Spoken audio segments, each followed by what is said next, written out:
What if the oldest written stories humanity ever created were not myths at all, but actual records of observation?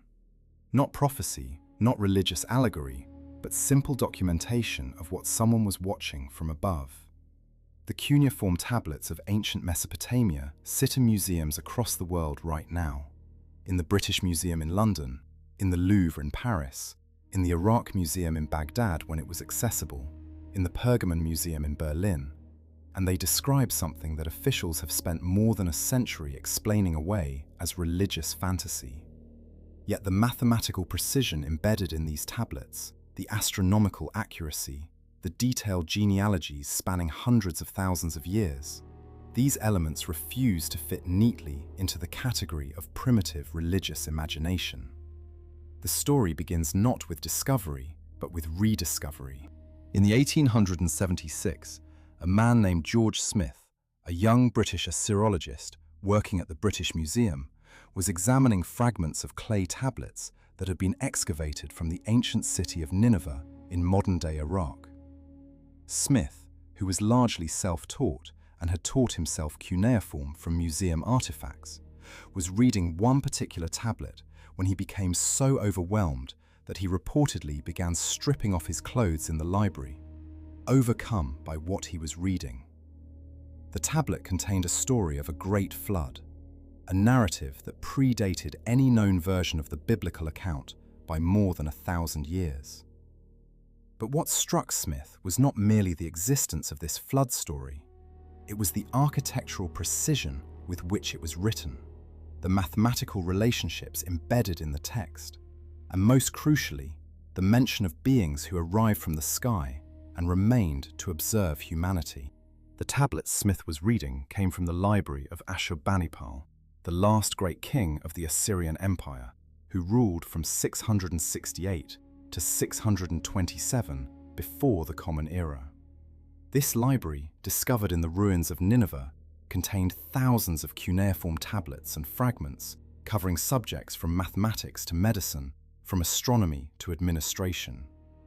Ashurbanipal had deliberately collected these texts, and many of them were not original Assyrian compositions, but copies of far older Sumerian and Babylonian documents. These copies were made from originals that dated back much further into history, some to periods we can barely verify with conventional archaeology. The chain of transmission meant that these texts were being recopied over centuries, sometimes over millennia, yet the core information remained consistent, the numbers remained aligned, the genealogies remained unchanged. What exactly did these tablets say about the Anunnaki? The term itself appears in the cuneiform texts as a Sumerian word, and its meaning has been the subject of intense academic debate. The most literal translation would be something close to "those who came from the sky" or "those who from heaven came." In the Sumerian language, An refers to the sky or heaven, and Unu relates to descent or arrival. The suffix ki can mean earth, so the construction of the word itself encodes the concept of beings descending from the heavens to the earth. The tablets describe these Anunnaki as a distinct group, organized hierarchically, with clear leadership structures, different roles and responsibilities, and a specific mission that involved working with and observing humanity across vast stretches of time. The Enuma Elish, one of the most important Mesopotamian creation myths, actually exists in multiple versions on different tablets, and scholars have identified the oldest versions as dating back to at least 1700 before the Common Era, though some fragmentary references suggest knowledge of these stories existed in cuneiform form possibly 500 to 700 years earlier. This text was not discovered in pristine condition, but rather in fragments scattered across tablets in the British Museum collection.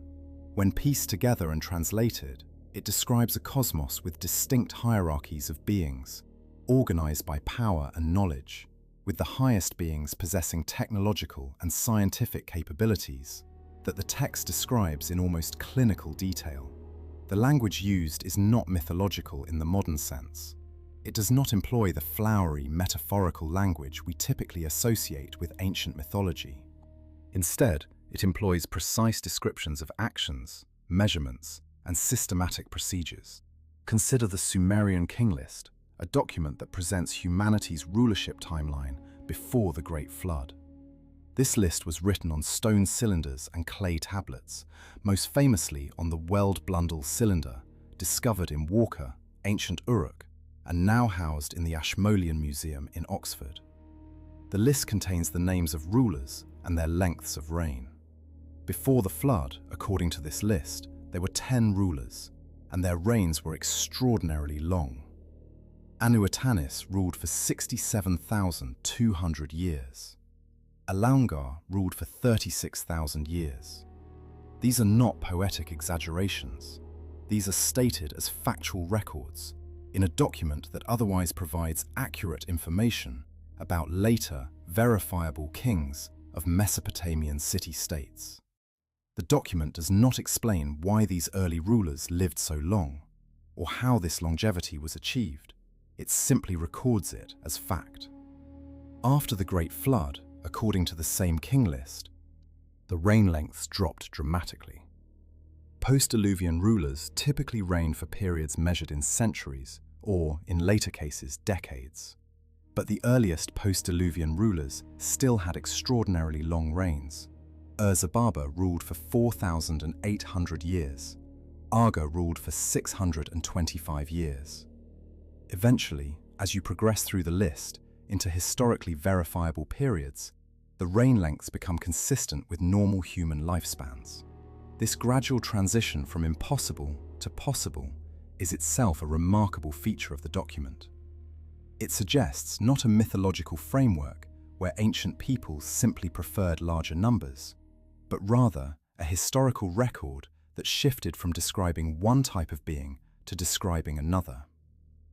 The Atrahasis epic, another crucial Mesopotamian text, exists in multiple fragmentary copies on clay tablets dating back to approximately 1600 before the Common Era, though again, the knowledge it contains may be significantly older.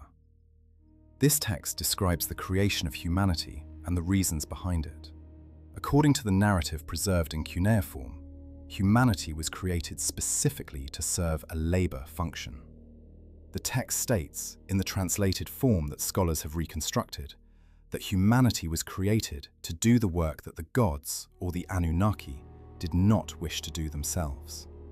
More precisely, the text describes an earlier race of workers who became dissatisfied with their labor and refused to continue, leading to a decision to create a new species that would be more compliant, more easily managed, more specifically designed for the purpose of working.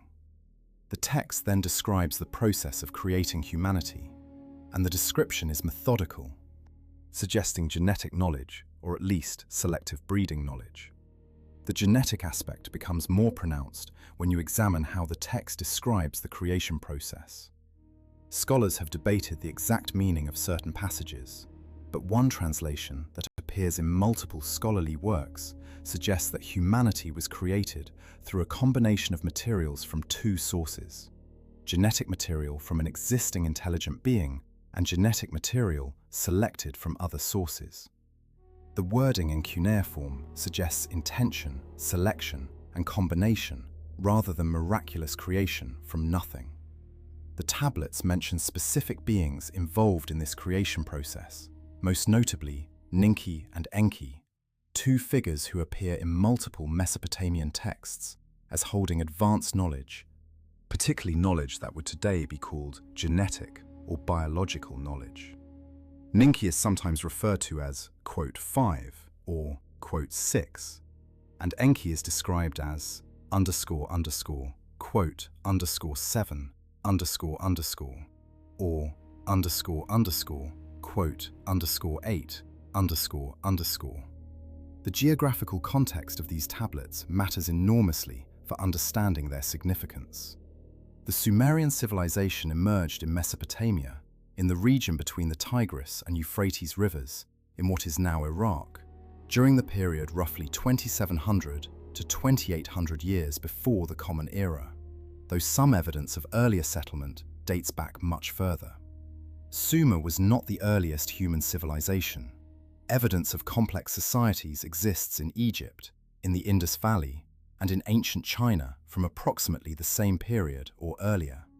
But Sumer was the first civilization to develop writing, specifically cuneiform writing, and this is crucial for our understanding of the Anunnaki narrative. Before the development of writing, knowledge was transmitted orally, and oral traditions are inherently unstable. They change with each retelling, they accumulate metaphor and embellishment, they drift from original meaning over generations. Writing creates a permanent record, and the cuneiform texts we have from Sumer represent the first time these stories were fixed in a permanent medium.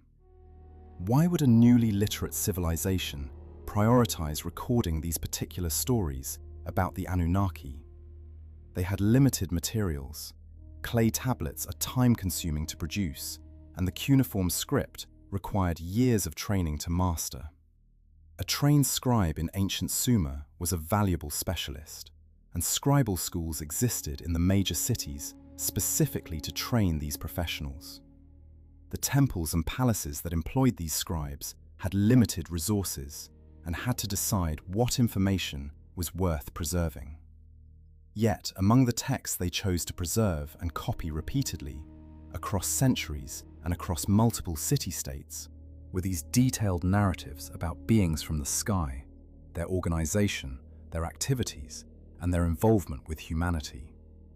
This suggests that these stories held an importance that transcended religious or entertainment value. They were foundational narratives that explained something fundamental about the world and humanity's place in it. The city of Nippur holds particular significance in this context. Nippur was not the largest Mesopotamian city by population, and it was not the most powerful politically, yet it was considered the religious and intellectual center of Sumerian civilization. The great temple of Enlil, one of the chief Anunnaki figures in the pantheon, was located in Nippur. The name Enlil itself encodes meaning in Sumerian. En refers to lordship or authority, and Lil relates to air or atmosphere. So Enlil literally means the lord of the air, or the one who commands the skies. In Nippur, scribes trained in the cuneiform tradition, and from Nippur came many of the texts that would be copied and preserved in later libraries like that of Ashurbanipal. The fact that Nippur was the intellectual center and that Enlil, described as the chief administrator of the Anunnaki operations on Earth, had his temple there is itself suggestive. It indicates that the scholarly and religious establishment of Sumer prioritized understanding and preserving knowledge about these sky beings. The tablets describe Enlil's role with remarkable specificity. According to multiple texts, Enlil was not merely a religious figure, but the operational commander of the Anunnaki on Earth. He made decisions about how long certain operations would continue, how resources would be allocated, when interventions in human affairs were necessary, and when humanity should be allowed to develop independently. One of the most famous passages, preserved on tablets and translated by scholars including Samuel Noah Kramer and Thorkild Jacobson, describes Enlil convening councils where decisions about humanity were made. These were not random divine pronouncements. They followed a structure. They involved discussion and deliberation. They reflected what we might call administrative procedure. The texts describe different factions among the Anunnaki, with different beings advocating for different approaches to humanity, suggesting a complex political reality among these beings, rather than a simple top-down command structure. The description of Anu, the supreme Anunnaki figure, appears consistently across different tablets and different time periods. Anu is typically described as the father of Enlil and other key Anunnaki leaders, the one with the ultimate authority, though he appears to have delegated much of the operational responsibility to others.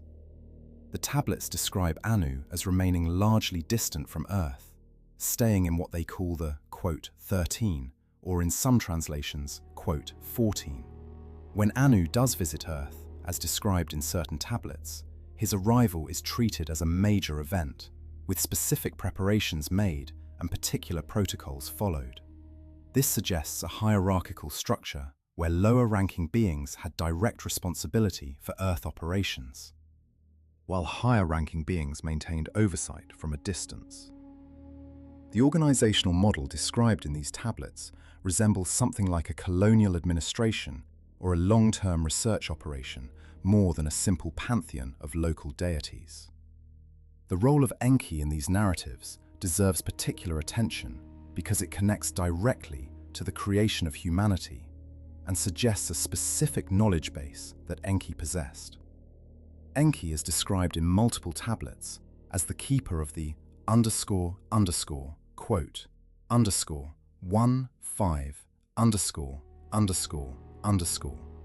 a concept that scholars have attempted to translate variously as laws, principles, knowledge codes, or formulas. The me are not described as abstract concepts, but as specific things that can be possessed, transferred, guarded, and sometimes stolen. In one famous text, the tale of Inanna and the me, the goddess Inanna travels to the underworld to steal the me from Ereshkigal. The theft of the me is treated as a significant political event with serious consequences. This suggests that the me represented something concrete and valuable, something that could be controlled and distributed. If we translate me as biological knowledge or genetic information, suddenly the narrative becomes more comprehensible.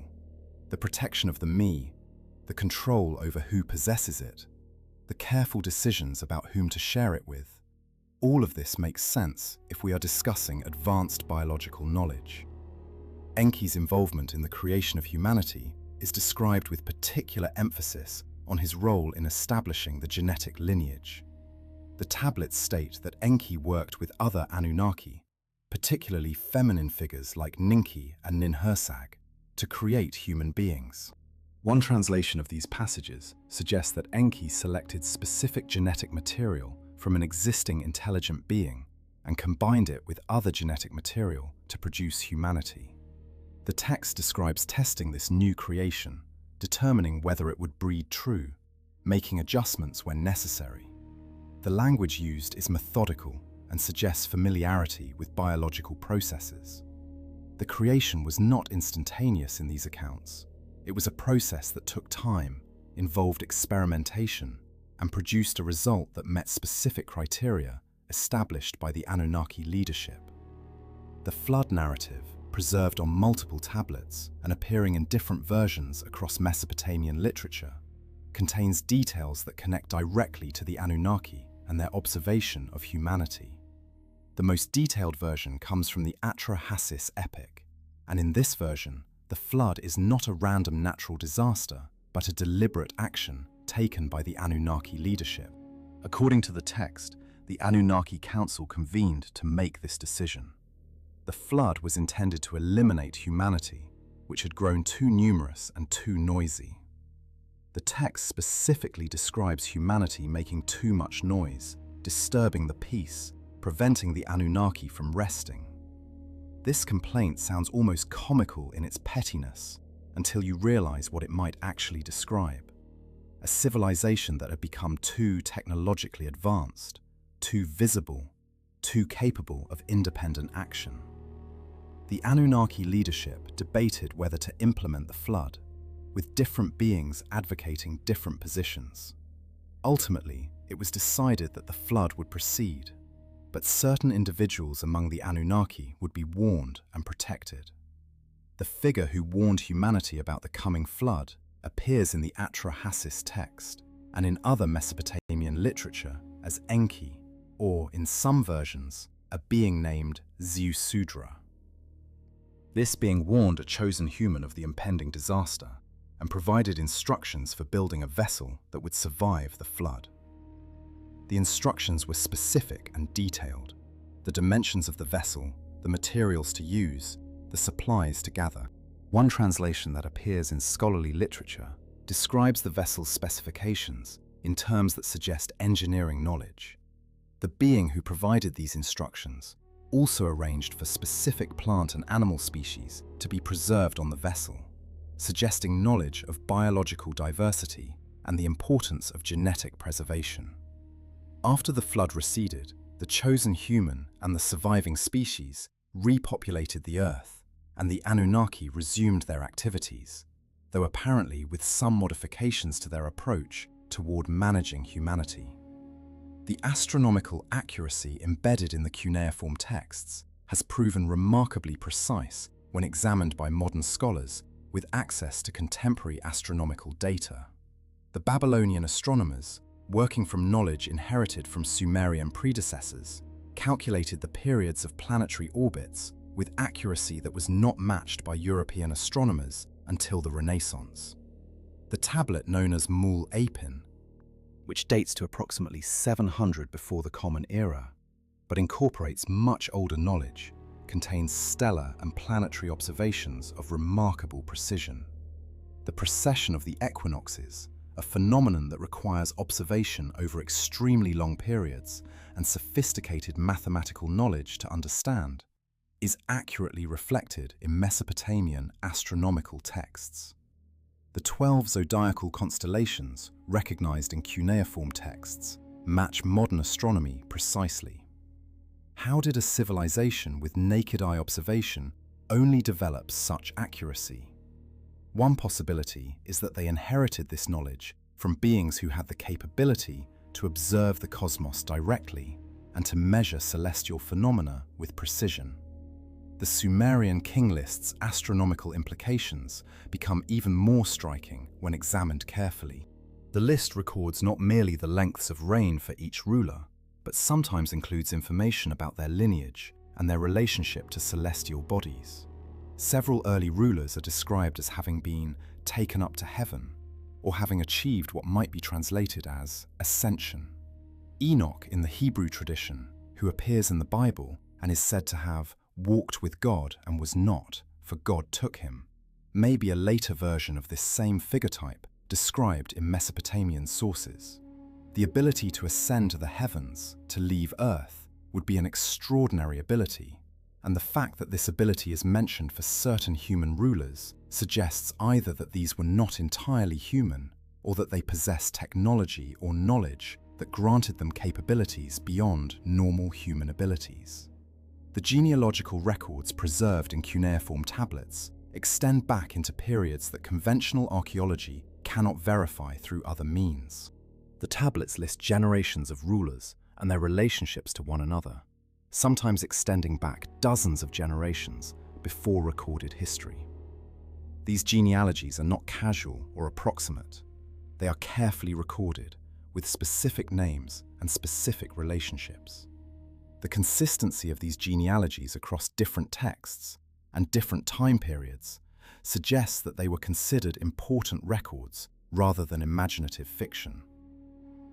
The biblical genealogies, particularly in Genesis, show remarkable parallels to Mesopotamian genealogical records, suggesting that both traditions drew from a common source or that knowledge flowed between cultures along established trade and diplomatic routes. If these genealogies record actual lineages, they suggest a period of human history much longer than conventional chronology allows, and they suggest specific connections between certain human rulers and the Anunnaki. The figure of Gilgamesh appears in multiple Mesopotamian. What if the most significant historical records of human civilization were not written for us at all, but rather written about us? Documents created by observers documenting the development of a species they watched over, guided, and in certain crucial moments, directly intervened within. This is the core proposition embedded within what we might call the Sky Diaries, a category of ancient texts that seem less concerned with describing human achievement and more concerned with recording extraterrestrial involvement in human affairs. The Mesopotamian clay tablets, particularly those discovered in the royal libraries of Nineveh and the archaeological sites surrounding ancient Uruk, contain passages that break sharply from the narrative patterns one expects from purely human historical records. When we examine these texts with the specific intention of identifying moments where the documentation shifts tone, where the language becomes technical rather than mythological, where precise enumeration replaces poetic description, patterns emerge that suggest a systematic recording process. the kind of process an advanced civilization might employ when documenting the development of a subordinate or emerging species. Consider the specific architectural descriptions contained within the Enuma Elish, the Babylonian creation myth that was recited annually during the New Year festival in Babylon. This text, composed in its most complete form sometime around 1200 before the Common Era, though based on far older Sumerian source material dating back at least to the 3rd millennium before the Common Era, contains passages that describe not metaphorical creation, but rather technical processes. The narrative describes the formation of order from chaos, yes, but it does so through language that parallels technical and architectural instruction. When the text describes Marduk's actions in shaping the cosmos, the specific terminology employed, words such as shudu, meaning to measure or establish precise dimensions, and kepu, meaning to fashion or construct according to specifications, suggests that what was being recorded was not merely a religious allegory, but rather a technical achievement, being described in the closest linguistic approximation available to scribes, working within the constraints of ancient Akkadian language and contemporary understanding. Between the periods of approximately 2700 before the Common Era and 1800 before the Common Era, during what archaeological convention designates as the Akkadian Empire and the subsequent Ur-3 period, cuneiform archives from sites such as Nippur, Lagash, Ur itself, and the temple complex at Enlil's sacred precinct contain administrative records that reference celestial observation and celestial recording with a frequency and specificity that far exceeds what conventional archaeology has yet adequately explained. Temple archivists, working under the supervision of high priests who claimed direct communication with the Anunnaki, maintained what can only be described as observational logs. These were not the casual skywatching of an agricultural civilization timing seasons, though certainly agriculture was involved in these observations. Rather, these were systematic records of celestial phenomena, with specific dates cross-referenced to lunar cycles, with measurements of celestial positions recorded against fixed architectural markers, with numerical data preserved in forms that demonstrate mathematical sophistication and observational precision. In the British Museum, now catalogued among the hundreds of thousands of cuneiform fragments that remain only partially translated and largely unstudied by mainstream Assyriology, there exist multiple tablet series that appear to form coherent astronomical records spanning periods of several centuries. One particular series, which can be assembled from tablet fragments now dispersed among various museums in London, Berlin, and Baghdad, contains observations of Venus documented across a span of roughly 400 years. The observations record not merely the visibility or invisibility of Venus, but rather its precise angular position relative to fixed stars, its brightness relative to other visible planets, its retrograde motion and direct motion, its synodic period as measured in days and recorded against both the lunar calendar and what appears to have been an internal astronomical calendar of unknown derivation. The precision of these measurements rivals that of astronomical records maintained by Greek astronomers working nearly 2,000 years later. And yet the conventional historical narrative presents ancient Mesopotamian astronomy as essentially qualitative and observational, rather than quantitative and mathematical.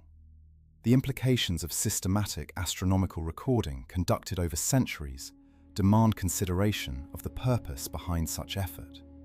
Agricultural societies, indeed, track celestial phenomena to organize the agricultural calendar, to predict seasonal changes, and to maintain religious festivals synchronized with astronomical events. Yet the level of precision evident in these Mesopotamian records far exceeds what agricultural optimization would require. A farmer determining the optimal time for planting and harvesting grain requires only rough observational landmarks, the rising of a particular star at dawn, the position of the sun relative to a geographical feature, the additional labor of precise angular measurement, the systematic recording of planetary retrograde motion, the calculation of synodic periods across centuries. These are enterprises undertaken for purposes beyond immediate practical application. What if these observations were undertaken because they were requested by someone whose interest extended beyond mere agricultural utility? What if these records were being maintained to track celestial phenomena of specific concern to beings capable of traveling between worlds, and consequently capable of precise observation of the celestial mechanics that govern such travel? The Sumerian King List, that remarkable document preserved in multiple copies on clay tablets and subsequently referenced in Babylonian historical accounts, presents chronological data that creates an immediate logical paradox when examined against conventional historical timescales. The document enumerates ruling dynasties, beginning from what it describes as the period before the flood, moving through the catastrophic event of the deluge, and continuing into dynasties whose rulers can be partially verified through archaeological evidence and contemporaneous records from other civilizations. Prior to the flood, according to the most complete surviving version, housed in the Museum of the University of Pennsylvania and catalogued as CBS 13721, the King List records 8 kings who ruled for periods ranging from 18,000 years to nearly 70,000 years. The durations assigned are not vague approximations, they are precise numerical values. The first king, listed as Alulim of the city Eridu, is recorded as having ruled for 28,800 years. Subsequent kings are assigned reign lengths such as 36,000 years, 18,600 years, 43,000 years, and 200 years. These numbers are not symbolic or religious numerology in the conventional sense. They are presented as factual chronological data recorded by archivists attempting to preserve historical memory. Following the flood, the narrative pattern shifts. The rulers listed in post-flood dynasties are assigned reign lengths measured in hundreds or low thousands of years rather than tens of thousands. This transition is itself significant. The numerical values decrease in a graded fashion through successive dynasties. The dynasty of Kish, established after the flood, records rulers such as Enmebaragesi with a reign of 926 years, and his son Aga with a reign of 925 years. By the time we arrive at dynasties whose rulers appear in external historical records, the dynasty of Lagash, the dynasty of Akkad, the dynasty of Ur, the reign lengths have contracted further still, approaching figures that might be reconciled with extended but somewhat plausible human lifespans. The mathematical precision of this transition, the graded nature of the decrease, suggests not fabrication, but rather an attempt to reconcile two different calendrical or chronological systems. Perhaps a system used during the reign of the Anunnaki, or during periods of direct Anunnaki oversight, and a system that emerged following the cessation of such direct involvement. The geographic specificity embedded within these early dynastic records provides another dimension to their evidentiary weight. The first city listed in the King List, Eridu, corresponds to the archaeological site now known as Abu Sharain in southern Iraq, approximately 140 kilometers south-southwest of the modern city of Nasiriyah. Archaeological excavation at this site, conducted initially by the Iraqi archaeologist Fuad Safar and subsequently by various expeditions through the 1950s and 1960s, revealed settlement layers extending downward through deposits indicating continuous habitation back to approximately 6200 before the Common Era, according to carbon dating methodologies.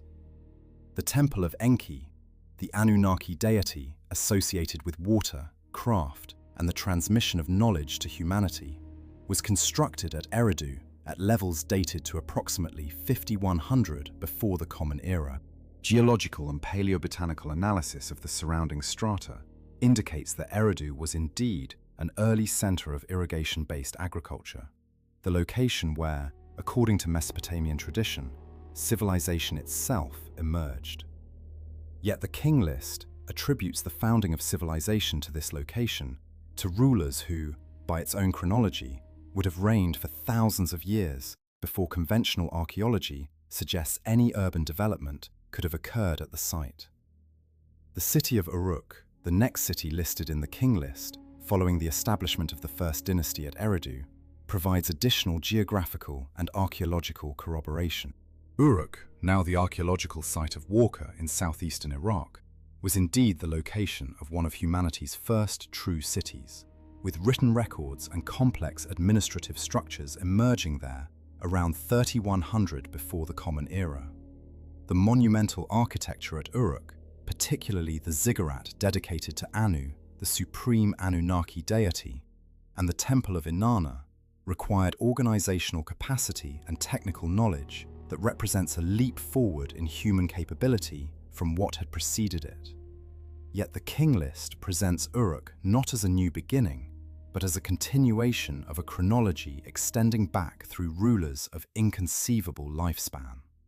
The transition between these early cities is presented as dynastic succession, as if the rulership of humanity passed from one city to another through mechanisms of inheritance or conquest that operated across the entire span recorded by the king list. The Sumerian priest-scholars who compiled and preserved the king list were not creating literature in the contemporary sense. These were temple archivists, working within frameworks of record-keeping that valued accuracy and verifiability above creative expression. The conventions of cuneiform documentation required precision in numerical recording. When a quantity was specified, whether it was the number of sheep in a temple flock, the quantity of barley in a storehouse, or the years of a king's reign, the recording was done with the intention of creating a document that could be audited and verified. The king list was not a narrative poem subject to poetic license.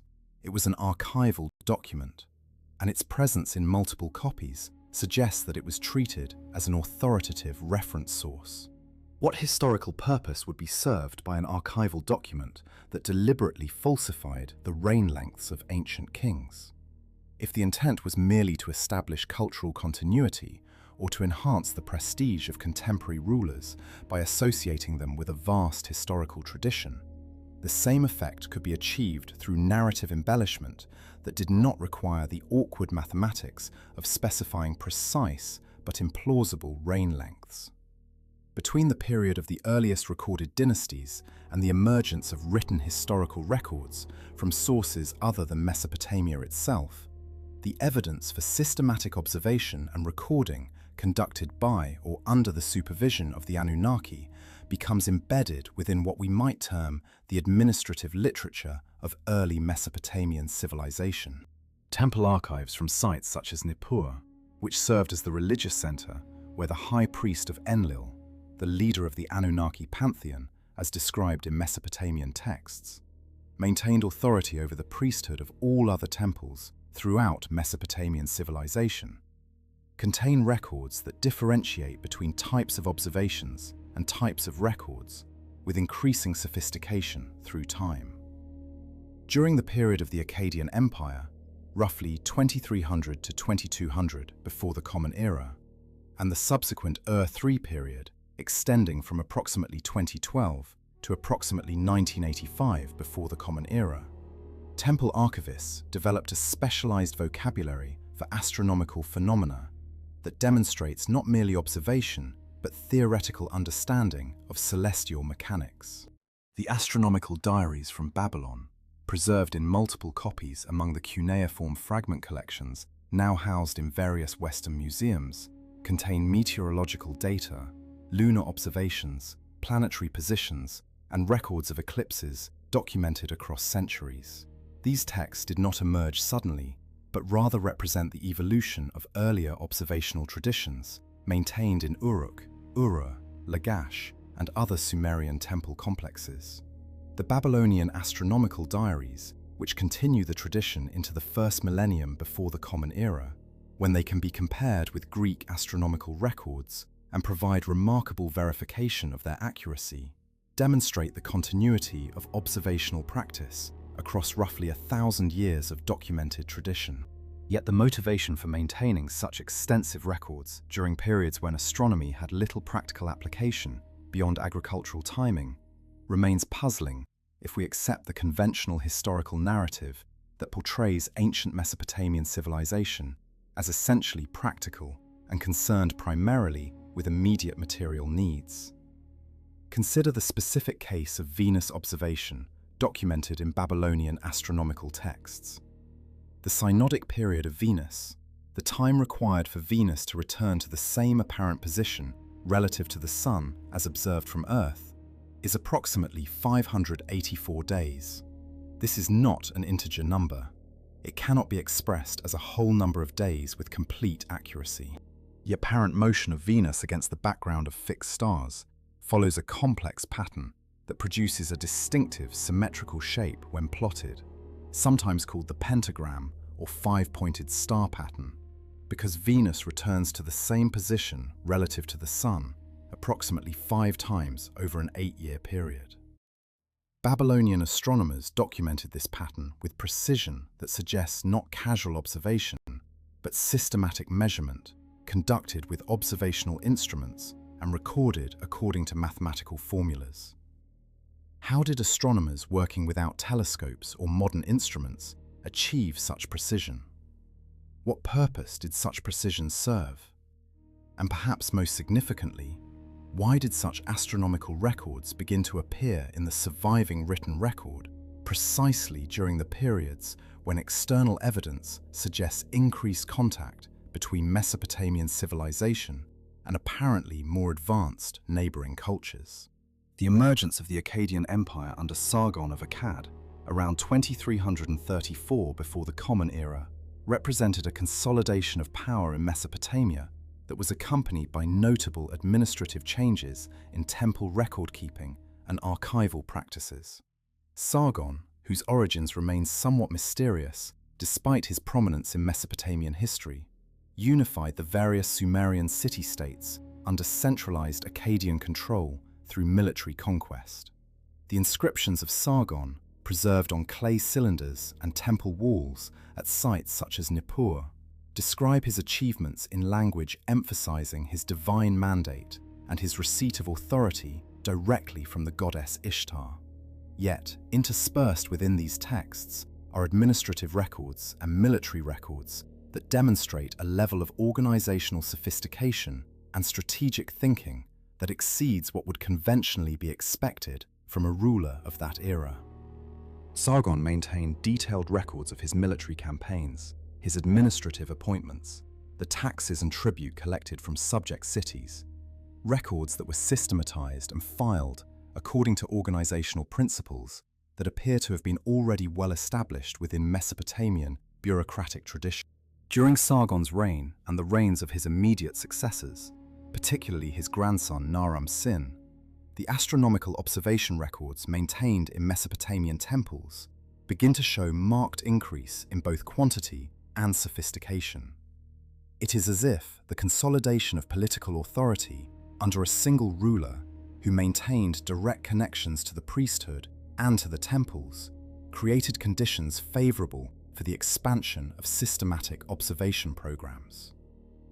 Naram-Sin, who ruled approximately 2013 to 1994 before the Common Era, is particularly notable for his commissioning of temple construction and his support for priestly, scholarly activity. During his reign, the texts recording celestial observations become increasingly technical, increasingly specific in their numerical data, and increasingly organized according to mathematical principles. The coincidence between political centralization under a ruler with apparent connections to the Anunnaki priesthood and the expansion of systematic astronomical recording suggests that the expansion of such programs may have been facilitated by or even initiated from sources outside conventional human political structures. The fragmentary astronomical records preserved from the Old Babylonian period, approximately 2012 to 1756 before the Common Era, demonstrate the continuation of observational traditions established earlier and their expansion into increasingly sophisticated mathematical treatments of astronomical data. The astronomical texts from this period, designated by modern scholars using classifications such as mul.apin, a designation meaning quote, 20 referring to the star Capella, represent the compilation of centuries of observational data into comprehensive astronomical treatises. The Mul-Apin texts, which survive in multiple copies, dating from the first millennium before the Common Era, but based clearly on far older sources, contain star catalogues, procedures for calculating planetary positions, methods for predicting lunar eclipses, and theoretical models of celestial motion. These texts would not emerge in their complete form until the later centuries before the Common Era, but the foundational observational data they incorporate clearly derives from the earlier Old Babylonian period and even earlier Akkadian period sources. What is perhaps most remarkable about these astronomical texts is their apparent purpose. They were not created to support practical applications in agriculture or navigation. The Babylonians and later Assyrians maintained separate practical astronomical texts for agricultural and administrative purposes. The technical astronomical treatises appear to have been created for purposes of theoretical understanding and systematic knowledge preservation. The texts contain discussions of celestial mechanics, attempts to establish mathematical relationships between observed phenomena and theoretical models, and procedures for predicting future celestial events. The motivations for such work, the desire to understand the fundamental principles governing celestial motion, the commitment to systematic record-keeping and knowledge preservation across generations. These motivations appear to have emerged from somewhere beyond practical agricultural or navigational necessity. What if the expansion of systematic astronomical observation programs in Mesopotamia was encouraged or even directly initiated by the Anunnaki as a means of training human observers to document the celestial phenomena relevant to beings capable of traveling between worlds? The specific architectural alignments of Mesopotamian temples provide additional evidence for systematic celestial observation undertaken at an advanced level of sophistication. The ziggurat of Ur, constructed under the reign of Ur-Nammu, approximately 2011 to 1994 before the Common Era, demonstrates precise astronomical alignments that suggest the structure was deliberately oriented to capture or align with specific celestial phenomena. The main body of the ziggurat at Ur is aligned such that one of its primary axes points toward the heliacal rising of Sirius, the brightest star visible from Earth. The heliacal rising of Sirius, the first appearance of the star in the pre-dawn sky following its period of invisibility, was of profound significance to ancient astronomical and religious traditions. In Egypt, the heliacal rising of Sirius was associated with the annual flooding of the Nile River and marked the beginning of the new year. The fact that Mesopotamian temple architects were deliberately orienting structures to capture this specific celestial event suggests astronomical knowledge and intentional use of architecture as an observational instrument. The ziggurat at Babylon, the Etemenanki, dedicated to the god Marduk, and rebuilt numerous times through Mesopotamian history, with the most famous version constructed under the reign of Nebuchadnezzar II in approximately 610 before the Common Era, contains astronomical alignments in its primary. Astronomical alignments that correspond to the movements of Jupiter and other celestial bodies significant to Mesopotamian religious cosmology. These architectural deliberations were not accidents of construction or byproducts of aesthetic preference. Rather, they represent an intentional, systematic approach to embedding celestial knowledge into the physical fabric of human civilization. What if these alignments were not merely religious expressions, but rather records of something far more consequential, a deliberate documentation of celestial phenomena that held profound implications for understanding humanity's place in a cosmos populated by beings whose names appear throughout the most ancient texts as divine visitors descending from the heavens above? The morning light reveals itself with a particular character when observed from the Tigris and Euphrates Valley during the astronomical observations undertaken by ancient Mesopotamian astronomers and priests. Between the hours of what we would now calculate as 4 hours and 30 minutes before dawn and the moment of the sun's first appearance above the eastern horizon, a specific window of observation became available to those who positioned themselves at elevated locations, particularly atop the structures designed specifically for such purpose. The ziggurats of ancient Mesopotamia served functions far more complex than mere religious temples or administrative centers. These structures, rising between 30 and 90 meters into the sky, depending on their construction phase and specific location, functioned as astronomical observatories of remarkable precision. From such heights, an observer with knowledge of celestial mechanics could track the movements of planets with accuracy sufficient to predict their positions months or even years in advance. The specific angles of sight lines from these elevated structures to various points on the horizon were calibrated such that seasonal changes in the position of celestial risings could be detected with precision measured in fractions of a degree. Consider the practical reality of what such observation demands. At dawn in Mesopotamia during the spring equinox, approximately March 21st by modern calendar reckoning, an observer positioned at a height of 60 meters above the surrounding plain and gazing eastward toward the point where the sun would emerge, would see the horizon spread across a distance of approximately 40 kilometers. Within that horizon line, the position where the sun breaks the surface of the Earth varies systematically across the year. At the winter solstice, approximately December 21st, the sun rises at its southernmost point along the horizon. At the summer solstice, approximately June 21st, it rises at its northernmost point. The arc traced by these rising points across the year covers approximately 50 degrees of the horizon. An observer trained to detect such angular differences could establish, through repeated careful observation across multiple years, the exact length of the solar year to within a few hours of accuracy. The Mesopotamian priests and astronomers did precisely this. Evidence suggests that by the time of the Middle Babylonian period, approximately 1700 before the Common Era, Mesopotamian astronomers had established the length of the solar year to within 18 minutes of the actual value of 365.24 days.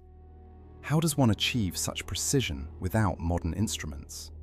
The answer lies in a systematic approach to astronomical observation that required 3 essential elements: elevated observation platforms, careful documentation systems, and most critically, an established mathematical framework capable of handling fractional relationships and proportional calculations. Each of these elements appears in the archaeological and textual record of ancient Mesopotamia in forms that suggest not gradual development, but rather sudden implementation of sophisticated systems.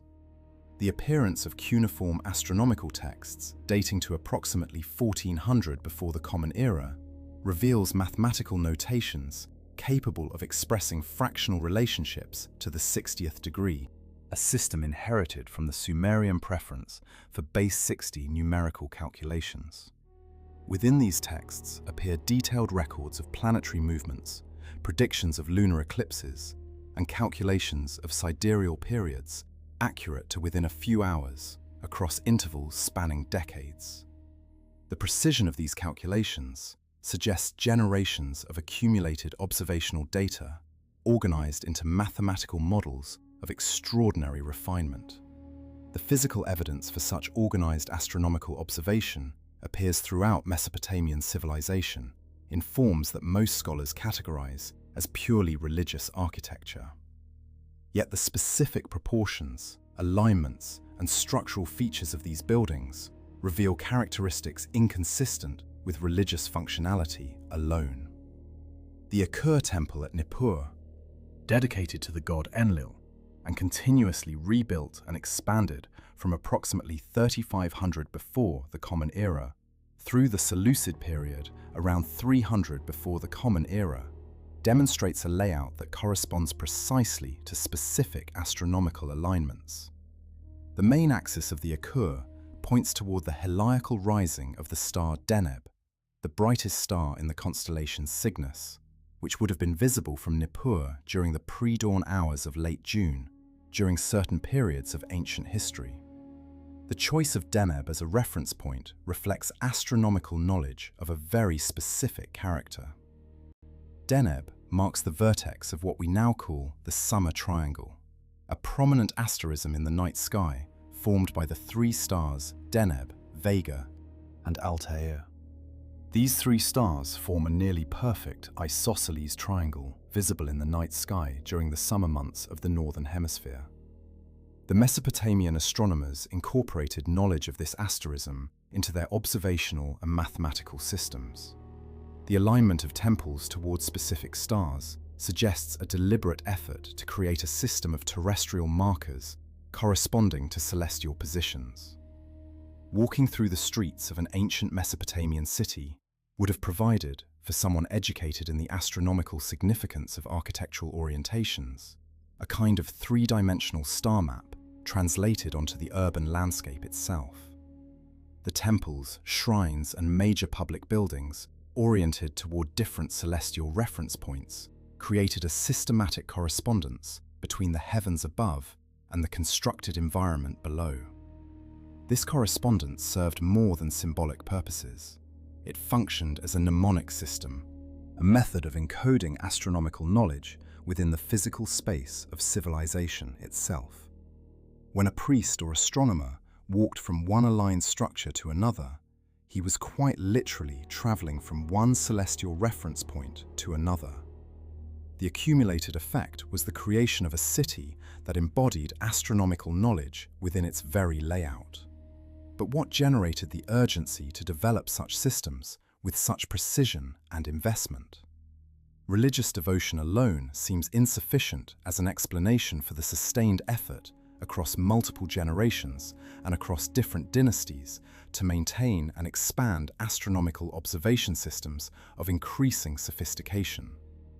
The expense involved in constructing and maintaining ziggurats and other observational structures, the training required to develop and preserve astronomical knowledge among specialist priests, the careful documentation of observations recorded on thousands of clay tablets, all suggest that the motivation reached beyond conventional religious practice. Something in the heavens commanded attention. Something in the observed patterns of celestial motion seemed to communicate information of immediate practical significance to those who understood how to read it. The texts preserved in cuneiform from the library of Ashurbanipal at Nineveh, assembled during the 7th century before the Common Era, contain repeated references to the concept of specific celestial events as harbingers of terrestrial consequences. Tablet fragment 5AT 12304, housed in the Berlin Museum, contains an astronomical prediction text designating that when Jupiter appears in a specific position relative to certain fixed stars during a particular season, consequences of a specific character would follow. The consequence described involves matters of state governance and military outcomes. Another tablet, numbered in the catalogue systems as BM 29402 and held in the British Museum, describes a system for interpreting the movements of Venus, visible in the morning sky, as predictors of events affecting agriculture and trade. These are not poetic metaphors or religious mysticism. They represent a systematic attempt to establish mathematical correlations between celestial phenomena and terrestrial outcomes. What emerges from careful examination of such texts is an uncomfortable realization that the Mesopotamian astronomers were not inventing these systems for the first time. The sophistication, the precision, the very framework of observation and calculation suggest inheritance of pre-existing knowledge rather than gradual development from simpler systems. When Sumerian astronomical texts first appear in the written record, around 2100 before the Common Era, they are not crude or primitive. They contain mathematical notations and observational categories that suggest deep familiarity with systematic observation. The Sumerian king list describes one ancient king, Enmedarana, reign dated to before the Great Flood, as having received the quote, 21 described as divine knowledge or instructions directly from the gods. The me of Enmedarana allegedly included astronomical knowledge specifically. If we read this account not as mythological invention, but as historical documentation of technological transfer, we encounter a narrative pattern that appears throughout ancient civilizations. Knowledge systems appearing suddenly, fully formed, without visible developmental stages. The implications widen considerably when we examine the specific astronomical knowledge attributed to the Anunnaki in ancient texts.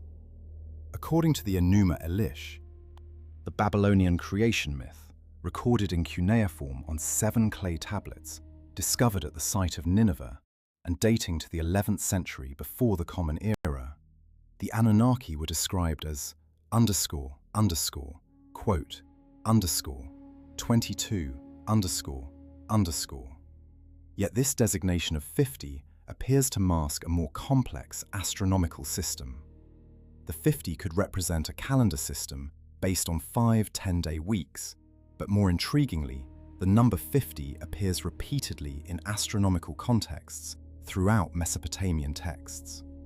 50 represents approximately 5/9 of a complete cycle of Jupiter, the planet that moves through the zodiacal constellations in a 12-year cycle. After approximately 50 years, Jupiter returns nearly precisely to its starting position in the zodiac. The Mesopotamian astronomers tracked 72-year periods, 60-year periods, and periods of 120 years in their calculations of planetary cycles. Each of these periods represents a subdivision of larger astronomical cycles. The specific attributes assigned to individual Anunnaki in the texts suggest that each deity might have represented not merely a spiritual entity, but rather a celestial body or a specific astronomical phenomenon. Anu, described as the supreme being and father of the gods, was consistently associated with the sky itself and with the planetary body we now identify as the southern pole of the celestial sphere, the point around which all stars appear to rotate when viewed from the northern hemisphere. Enlil, described as the executive administrator among the gods and the one who executed decisions regarding human civilization, was associated with specific celestial phenomena involving the movements of planets through the constellations.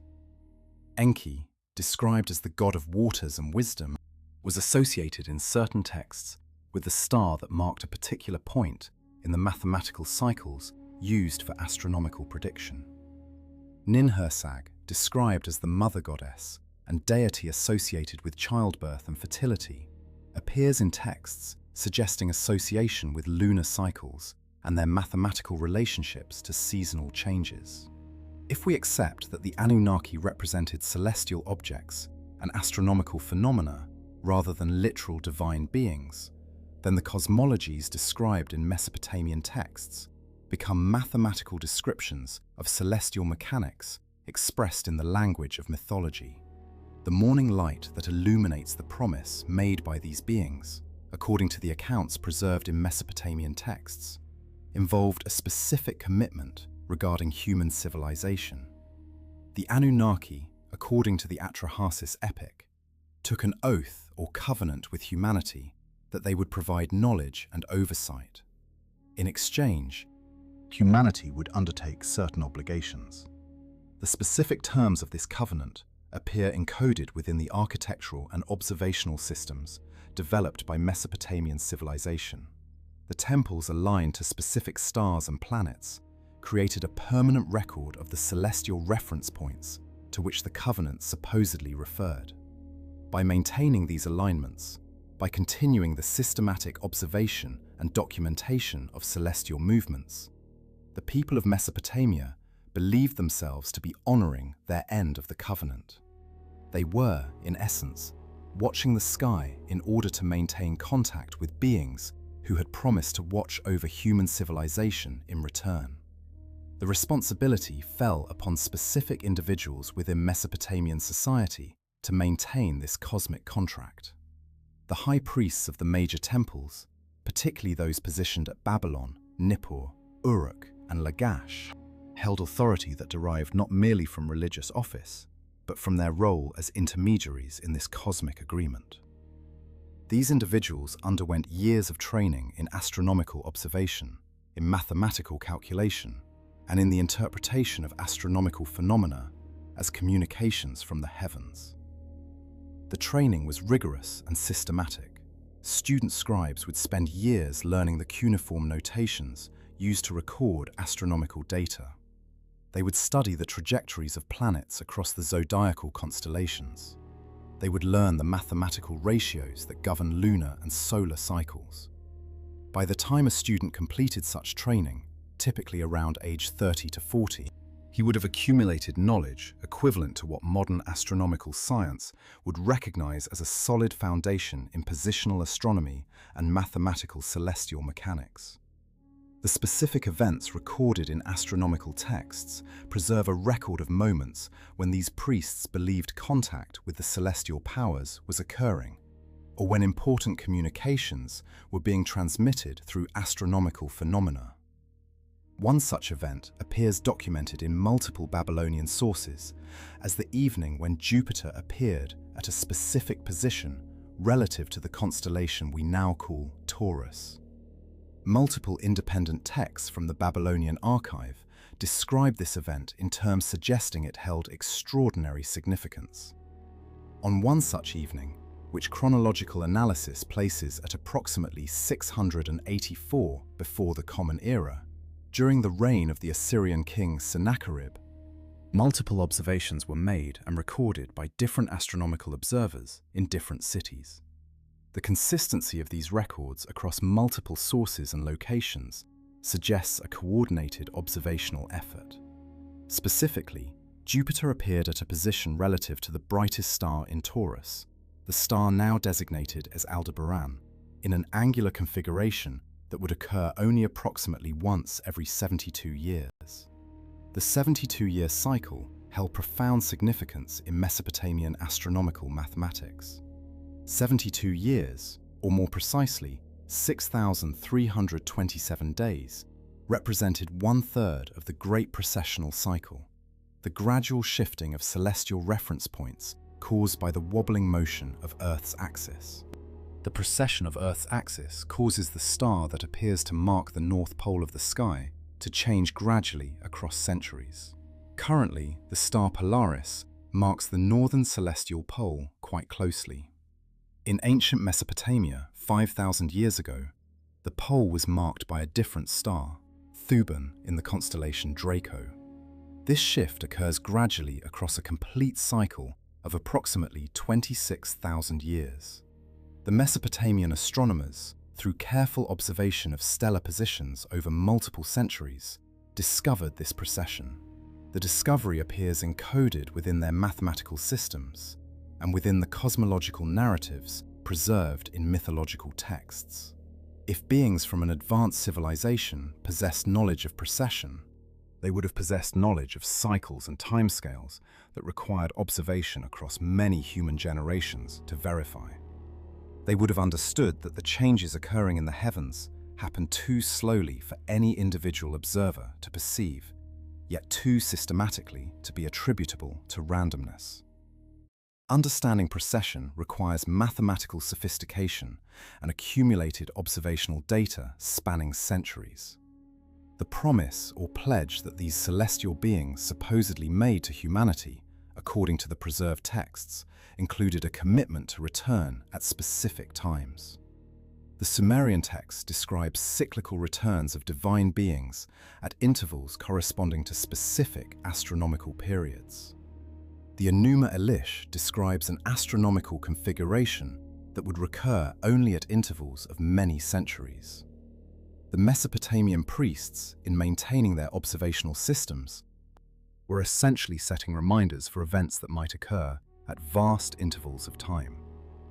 Each alignment of a temple, each astronomical prediction recorded on clay tablets, each training of a new generation of observers represented a thread of continuous attention stretching from the present moment into an indefinite future. These threads formed a kind of cosmic grid, a framework within which the promised return of celestial beings could be recognized when it occurred. What constitutes adequate fulfillment of such a pledge when the parties involved operate on such different timescales? A being capable of traveling between worlds, capable of observing and influencing human civilization from an elevated vantage point, might perceive the obligation differently than humans experiencing immediate time and limited lifespans. The pledge to watch over humanity might mean maintaining periodic surveillance across centuries and millennia. It might mean intervening occasionally when circumstances required. It might mean providing knowledge in carefully calibrated doses, sufficient to allow human civilization to develop, but not so much as to destabilize social structures. The Mesopotamian records suggest that the celestial beings honored such a pledge through what might be termed periodic revelations. At critical junctures in Mesopotamian history, when the social order faced dissolution, or when crucial decisions needed to be made regarding human civilization, new astronomical knowledge appeared in the textual record. The reign of Sargon of Akkad, approximately 2331 to 2276 before the Common Era, marked a crucial transition in Mesopotamian civilization. Sargon unified the Sumerian city-states under a single Akkadian-speaking empire, fundamentally altering the political structure of the region. During this transition period, new astronomical knowledge appears in the surviving texts. Specific calculations regarding the synodic period of Mars, the interval between successive oppositions of Mars relative to the Sun as observed from Earth, approximately 780 days, appear for the first time in dated texts from this period. The accuracy of these calculations, which match modern scientific values to within 1 day per complete cycle, suggests that they were not arrived at through independent observation spanning the required centuries, but rather derived from pre-existing knowledge systems suddenly made available or newly applied to Mesopotamian astronomical practice. The transmission of such knowledge at precisely the moment when political upheaval threatened the continuity of civilization seems neither coincidental nor attributable to conventional processes of scientific discovery. Similar patterns appear at other critical junctures. During the collapse of the Old Kingdom in Egypt, approximately 2200 before the Common Era, and the corresponding disruption of Mesopotamian civilization during the Ur-3 collapse, roughly centered around approximately 20008 before the Common Era, new organizational systems and knowledge frameworks appear in the surviving records. The mathematical systems used to organize and calculate agricultural productivity, the astronomical framework for predicting inundation cycles critical to Egyptian agriculture, and the religious hierarchies establishing the priesthood's role as intermediaries with celestial powers, all appear to be reinforced or fundamentally reorganized during periods of social transition. This pattern suggests that the celestial watchers maintained a deliberate strategy of knowledge transmission, releasing new information when human civilization faced critical decision points that might determine its trajectory. The specific form of this knowledge transmission, as preserved in the historical record, took several characteristic patterns. First, the knowledge appeared embedded within religious or mythological narratives, rather than as abstract scientific or mathematical information. A new astronomical discovery might be incorporated into the cosmological narrative describing the actions of specific gods, thereby transforming abstract astronomical knowledge into sacred story that would be preserved and transmitted across generations without the danger of being lost through simple scholarly forgetfulness. Second, the knowledge transmitted was specifically calibrated to address immediate practical needs of the civilization receiving it. The Mesopotamian discovery of accurate solar calendar systems, for instance, directly address the practical need for reliable agricultural planning across the vast irrigation systems of the Tigris and Euphrates Valley. The Egyptian astronomical systems for predicting the Nile inundation directly address the practical need for agricultural formulae. What if the most heavily guarded threshold in human history wasn't a physical location at all, but rather a conceptual boundary that our ancestors fought desperately to preserve, to obscure, and ultimately to forget? The Anu Gate, as described in cuneiform tablets and fragmented Sumerian mythological cycles, refers not to a literal architectural structure, though some scholars have attempted to trace it through Mesopotamian temple complexes, but rather to a metaphorical and perhaps literal access point to knowledge systems that were deemed too dangerous, too destabilizing, or too transformative for general human understanding. In the Enuma Elish, the Babylonian creation myth, compiled around 1600 before the Common Era, though drawing on much older Sumerian source material, there exists a peculiar narrative structure wherein certain cosmic knowledge remains deliberately withheld from the lower ranks of divine beings, reserved exclusively for those who have demonstrated sufficient cosmic authority and moral accountability. The gate itself functions in these texts as a symbolic barrier, but one that is remarkably specific in its mechanics. Consider the linguistic construction found in the Yale Babylonian Collection Tablet, YBC 7864, where Akkadian scribes employed a terminology pattern that scholars have only recently begun to parse correctly. The phrase used is not simply "quote_23", meaning divine barrier, but rather "quote_24", which carries the connotation of a threshold that specifically filters according to celestial authorization. What if those who composed these texts were attempting to describe a systematic access control mechanism, perhaps even a technological one, that determined which conscious entities could perceive, comprehend, or activate certain categories of information? The Sumerian word __25__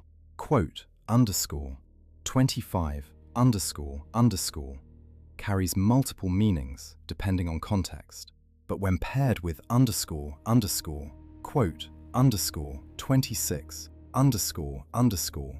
the supreme celestial authority in Mesopotamian cosmology, it begins to suggest something far more sophisticated than a simple mythological fancy.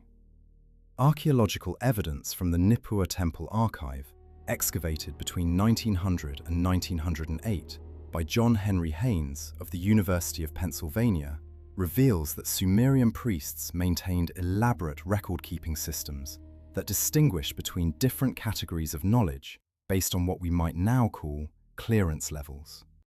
The material evidence is compelling when examined through this lens.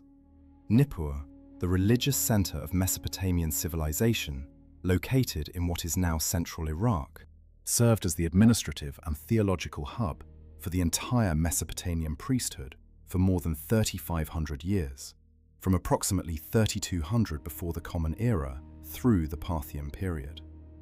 Within the temple complex dedicated to Enlil, the second most powerful deity in the Mesopotamian pantheon after Anu, archaeologists discovered two physically distinct archive chambers.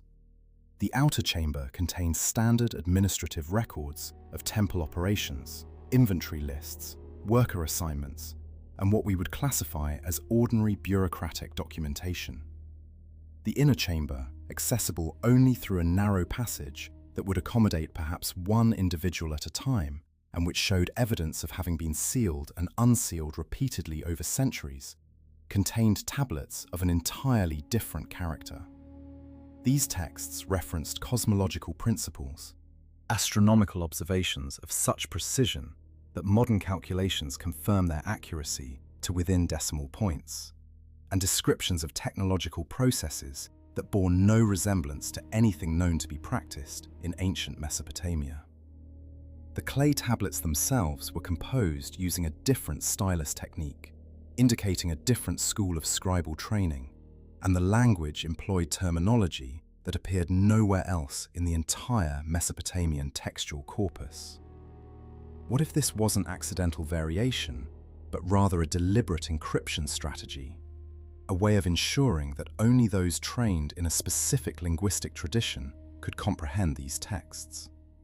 The Sumerian language, unlike later Akkadian, employed what linguists call a polysynthetic structure, wherein individual signs could carry multiple simultaneous meanings depending on their phonetic value, their pictographic origin, and their contextual placement. A trained scribe of the outer temple would recognize the sign for Anu as simply the name of the sky god. A scribe of the inner tradition would understand the same sign as carrying additional layers of meaning encoded through its geometric properties, its astronomical correspondence, and its relationship to a broader cosmological framework. The inscriptions in these restricted texts appear deliberately obfuscated through what we might call redundant polyvalency, wherein each sign carries multiple intentional meanings, and only specific combinations unlock the intended interpretation. Traveling north and west from Nippur, across the alluvial plains where the Tigris and Euphrates rivers created the cradle of civilized agriculture, we encounter the city of Sippar, located northwest of Baghdad in what is now the Anbar Governorate. Sippar served as the cult center for the sun god Shamash and contained what may have been the most sophisticated library of the ancient Mesopotamian world. The Sippar archive, excavated by Hormuzd Rassam during the 1880s, following his earlier work at Nineveh, contained over 25,000 cuneiform tablets, spanning a period of approximately 2,000 years. Among these texts, certain documents reference a specific location within the temple complex, called the Harsag, a word whose etymology derives from Sumerian roots meaning mountain head or mountain peak. Yet the texts themselves indicate this location existed within the temple interior, rather than in any natural geography. The Harsag archive contained astronomical records of extraordinary sophistication.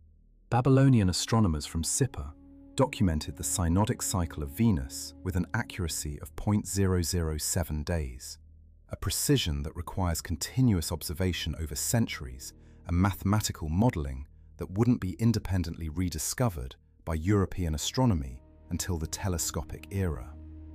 How did they achieve such precision without optical instruments?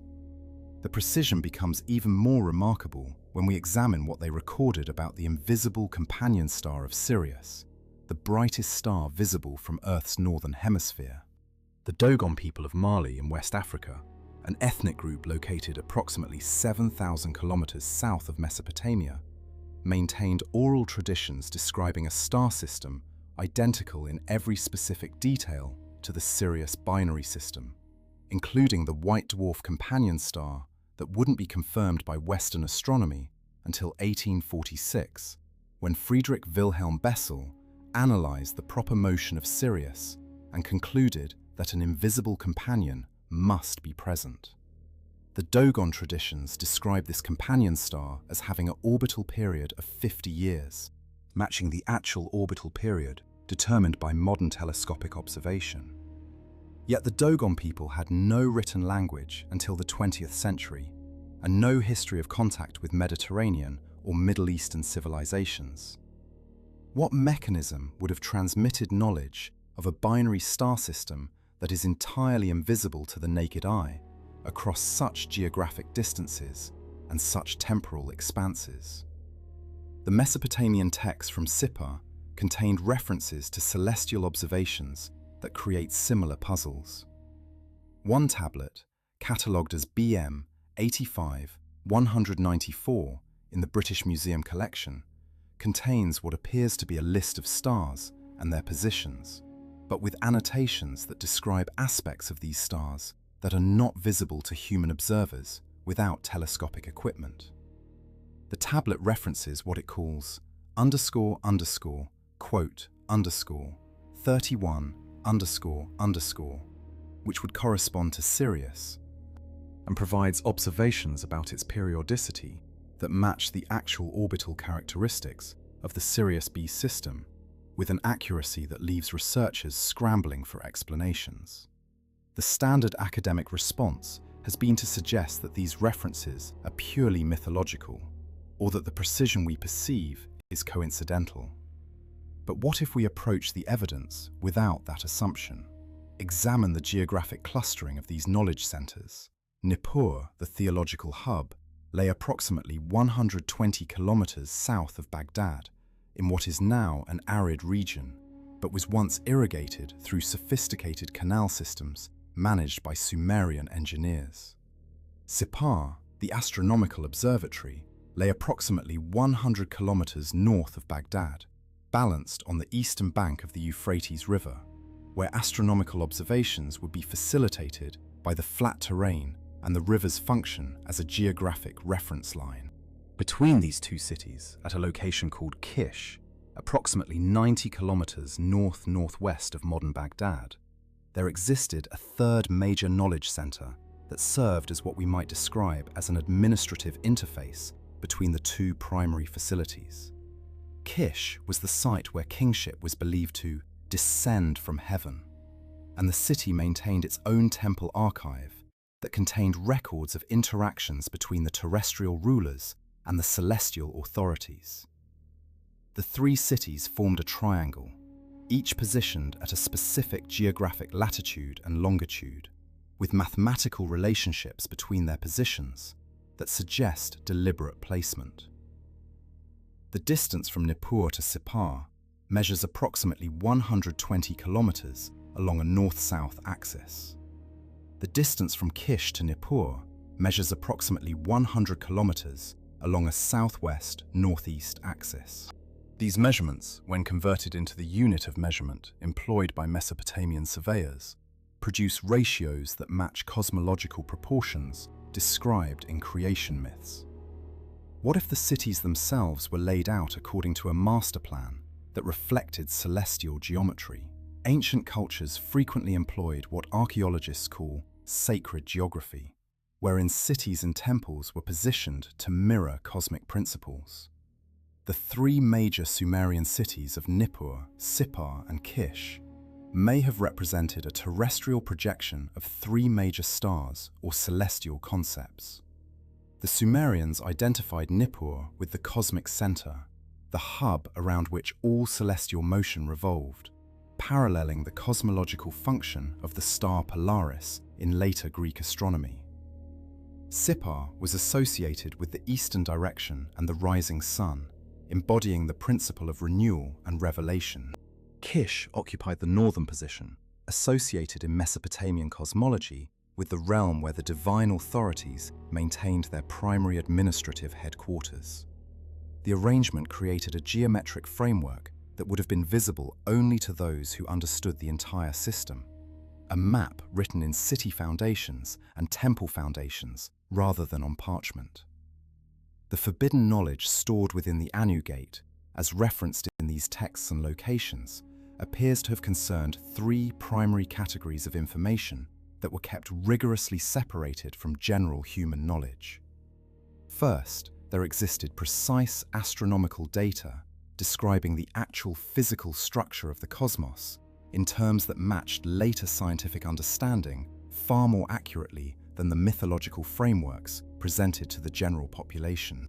Second, there existed mathematical and geometric systems that encoded information about the fundamental principles underlying physical reality, principles that would be independently rediscovered only much later in human history. Third, and most significantly, there existed what the texts refer to as the knowledge of time, descriptions of historical periods and future epochs that suggested a cyclical model of cosmic time rather than the linear progression that most human cultures have assumed. The phrase appears repeatedly in the restricted temple texts, always in a context suggesting that this knowledge was guarded with extraordinary vigilance. In the Enuma Elish, which recounts the creation of the world and the establishment of cosmic order, there is a passage wherein Marduk, after defeating the chaos monster Tiamat and consolidating divine authority, explicitly forbids certain members of the divine assembly from accessing the knowledge of time. The text states, using a phrase that Akkadian scholars have translated variously as the weight of the years, the measure of the ages, or the account of what shall be, that this information would be stored in a sacred location accessible only to those who had demonstrated loyalty to the cosmic order and understanding of the law of consequences. The implication is stark. Knowledge of historical cycles and future events was deemed too destabilizing to permit general access. Why would such knowledge be restricted? Consider the psychological and social implications. If certain segments of human society possess definitive knowledge of future events, or even a framework suggesting that history moved in predictable cycles, the implications for human motivation and social organization would be profound. Individuals and societies operating under the assumption that their choices matter, that they are authoring a genuinely open future, behave very differently than those who believe their trajectory has been predetermined. A priesthood or ruling elite that possess knowledge of future cycles could manipulate populations by either revealing or concealing this information according to political necessity. Conversely, if the general population discovered that their future had already been calculated or mapped, it might trigger existential despair or social collapse. This presents a classic paradox of restricted knowledge. The very act of restricting it creates the conditions for social instability should the restriction fail. The Mesopotamian priesthood appears to have navigated this paradox through an elaborate system of partial revelation and strategic mystification. To the general population, they presented creation myths and cosmological narratives that were literally true but were expressed in metaphorical language. The average Sumerian farmer learned that the gods had created the world, that cosmic order had been established through divine will, and that the priesthood served as the intermediary, ensuring continued harmony between the human and divine realms. This framework provided psychological comfort and social cohesion without revealing the more sophisticated understanding available to the initiated priesthood. To the initiated priesthood, they presented the same narratives but with additional layers of meaning, wherein each mythological figure corresponded to specific astronomical bodies or mathematical principles, and wherein the narrative structure itself encoded precise astronomical and mathematical data. To the most restricted inner circle, apparently limited to perhaps 5 or 6 individuals per generation, they revealed the cyclical model of time and the calculations suggesting future cosmic and historical transitions. The existence of this tripartite knowledge system is suggested by the physical structure of temple complexes themselves.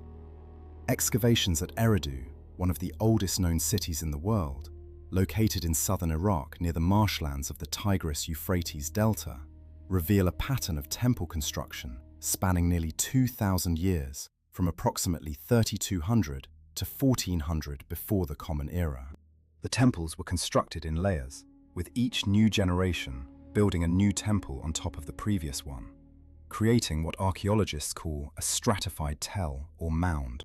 What's striking about the Eridu temples is their progression in size and architectural complexity. The earliest temples were extremely modest structures, perhaps 5 meters by 10 meters in floor area, constructed of mud brick with a single central chamber. Each successive generation of temples was built larger than the previous one, with more elaborate internal divisions, more ceremonial spaces, and more sophisticated architectural features. The final temple in the sequence was enormous by ancient standards, measuring 30 by 35 meters, with internal divisions creating spaces of radically different sizes and accessibility levels. The architectural pattern suggests deliberate planning to create spaces with different functions and different access restrictions. The outermost public space, the courtyard area visible from the streets of ancient Eridu, would have been the location where the general population witnessed public rituals and received the priesthood's public theology. The next level inward, accessible only to initiated priests, would have contained the spaces where more sophisticated astronomical and mathematical knowledge was transmitted. The innermost sanctum, accessible apparently only to the highest priesthood, would have housed the most restricted information. The pattern repeats at temple complex after temple complex across Mesopotamia. Uruk, the largest city of ancient Mesopotamia, located roughly 150 kilometers northwest of Uruk in what is now southern Iraq, contained a temple complex of extraordinary architectural sophistication, with at least 7 distinct internal levels of ritual space, each accessible only to individuals with specific designations of priesthood rank. What if the architectural sophistication wasn't merely symbolic, but was actually necessary to the function of the knowledge storage system itself? Consider the materials and construction techniques. Cuneiform tablets, the primary method of recording information in Mesopotamia, were composed of clay that was allowed to dry but not fired in kilns, a process that renders clay extremely fragile.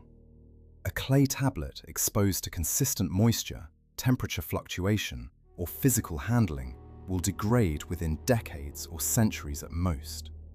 Yet cuneiform tablets have survived for thousands of years. The key to their preservation was storage in specific environmental conditions.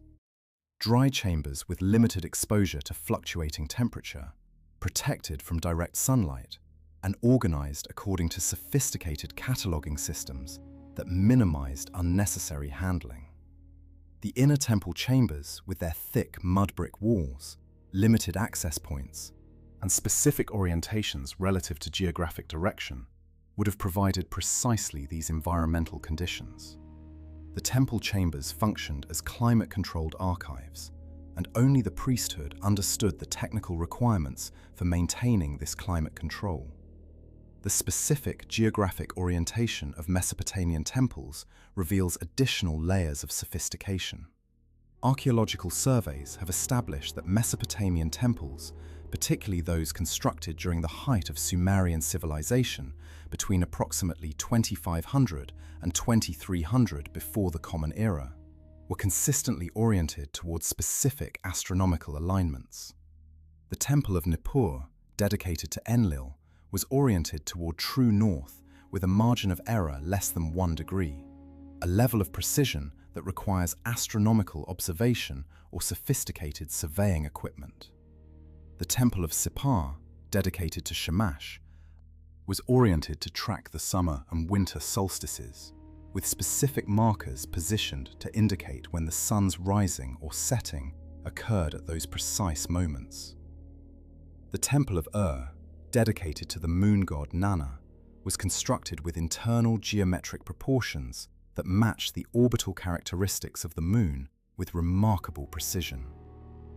These alignments were not arbitrary aesthetic choices, but rather functional components of the knowledge storage and transmission system. The astronomical alignments served multiple functions. First, they facilitated precise astronomical observation by providing fixed reference points against which celestial motions could be measured. A priest standing within a specifically oriented temple chamber and looking toward a precisely aligned opening would see specific stars pass directly through that opening at predetermined times of the year, allowing continuous verification and refinement of astronomical data. Second, the alignments created a self-referential system wherein the temple buildings themselves became instruments of astronomical knowledge, encoding information about celestial mechanics into their physical structure. A priest trained in the interpretation of temple architecture could literally read astronomical information by studying the orientation and proportions of the temple's design. Third, and perhaps most significantly, the alignments created a system of documentation that was effectively invisible to those who didn't understand the code. Someone observing the temple from outside would see only an impressive building, but someone trained in the interpretation of astronomical alignments would recognize the temple as a three-dimensional representation of precise astronomical and mathematical principles. This encoding strategy extended even further into the most fundamental unit of Mesopotamian written communication, the cuneiform sign itself. Scholars have long recognized that cuneiform evolved from earlier pictographic systems, wherein each sign originally represented a pictorial image that gradually became more abstract over centuries of stylization and simplification. What's less commonly discussed is the possibility that this evolution wasn't accidental, but was actually engineered to serve specific communicative purposes. The Sumerian language employed approximately 600 distinct signs in its standard written form. Though the most sophisticated scribes, working in restricted temple contexts, may have employed additional signs or sign combinations not found in the general written record. Each sign carried multiple possible meanings depending on context, and the polysemy appears to have been deliberately engineered rather than being a byproduct of natural language evolution. Consider the sign for Anu, the supreme celestial authority in Mesopotamian cosmology. In its pictographic origin, the sign represented a simple vertical line or arrow, thought to derive from a representation of the sky or the direction upwards. What if the greatest library of human knowledge didn't burn, but drowned? What if the moment that fundamentally altered the trajectory of human civilization wasn't some sudden cataclysm witnessed by terrified priests, but rather a deliberate erasure spanning centuries, executed through a combination of natural catastrophe and calculated institutional silence? The vertical line representing Anu, the supreme celestial authority, didn't just symbolize upward direction or the heavens themselves. In the hands of trained temple scribes, working in the restricted inner sanctums of Nippur, Lagash, and Uruk during the 4th and 3rd millennia before the Common Era, this seemingly simple mark carried encoded astronomical data that modern scholars are only now beginning to decipher. The sign could be rotated, combined with other marks, and positioned in relation to other cuneiform elements in ways that created what we might call a visual mathematics, a three-dimensional representation of celestial mechanics encoded into two-dimensional written form. But this encoding strategy reached its apotheosis in a collection of documents that would prove far too dangerous to preserve, far too revelatory to allow survival into subsequent eras. Around 27,000 clay tablets have been discovered in Mesopotamian archaeological sites over the past 150 years, with the most significant concentrations coming from the temple archives of Nippur, the royal libraries of Nineveh under the Assyrian king Ashurbanipal, who reigned from 688 to 627 BCE, and the administrative centers of Lagash, Uruk, and Ur. Of these 27,000 tablets, approximately 4,000 contain what scholars classify as, quote, 41 or, quote, 42 content, creation narratives, king lists, hymns to deities, and accounts of divine beings interacting with human civilization. The remaining 23,000 tablets deal with more prosaic matters: grain inventories, tax records, legal proceedings, astronomical observations, mathematical calculations, and correspondence between administrators.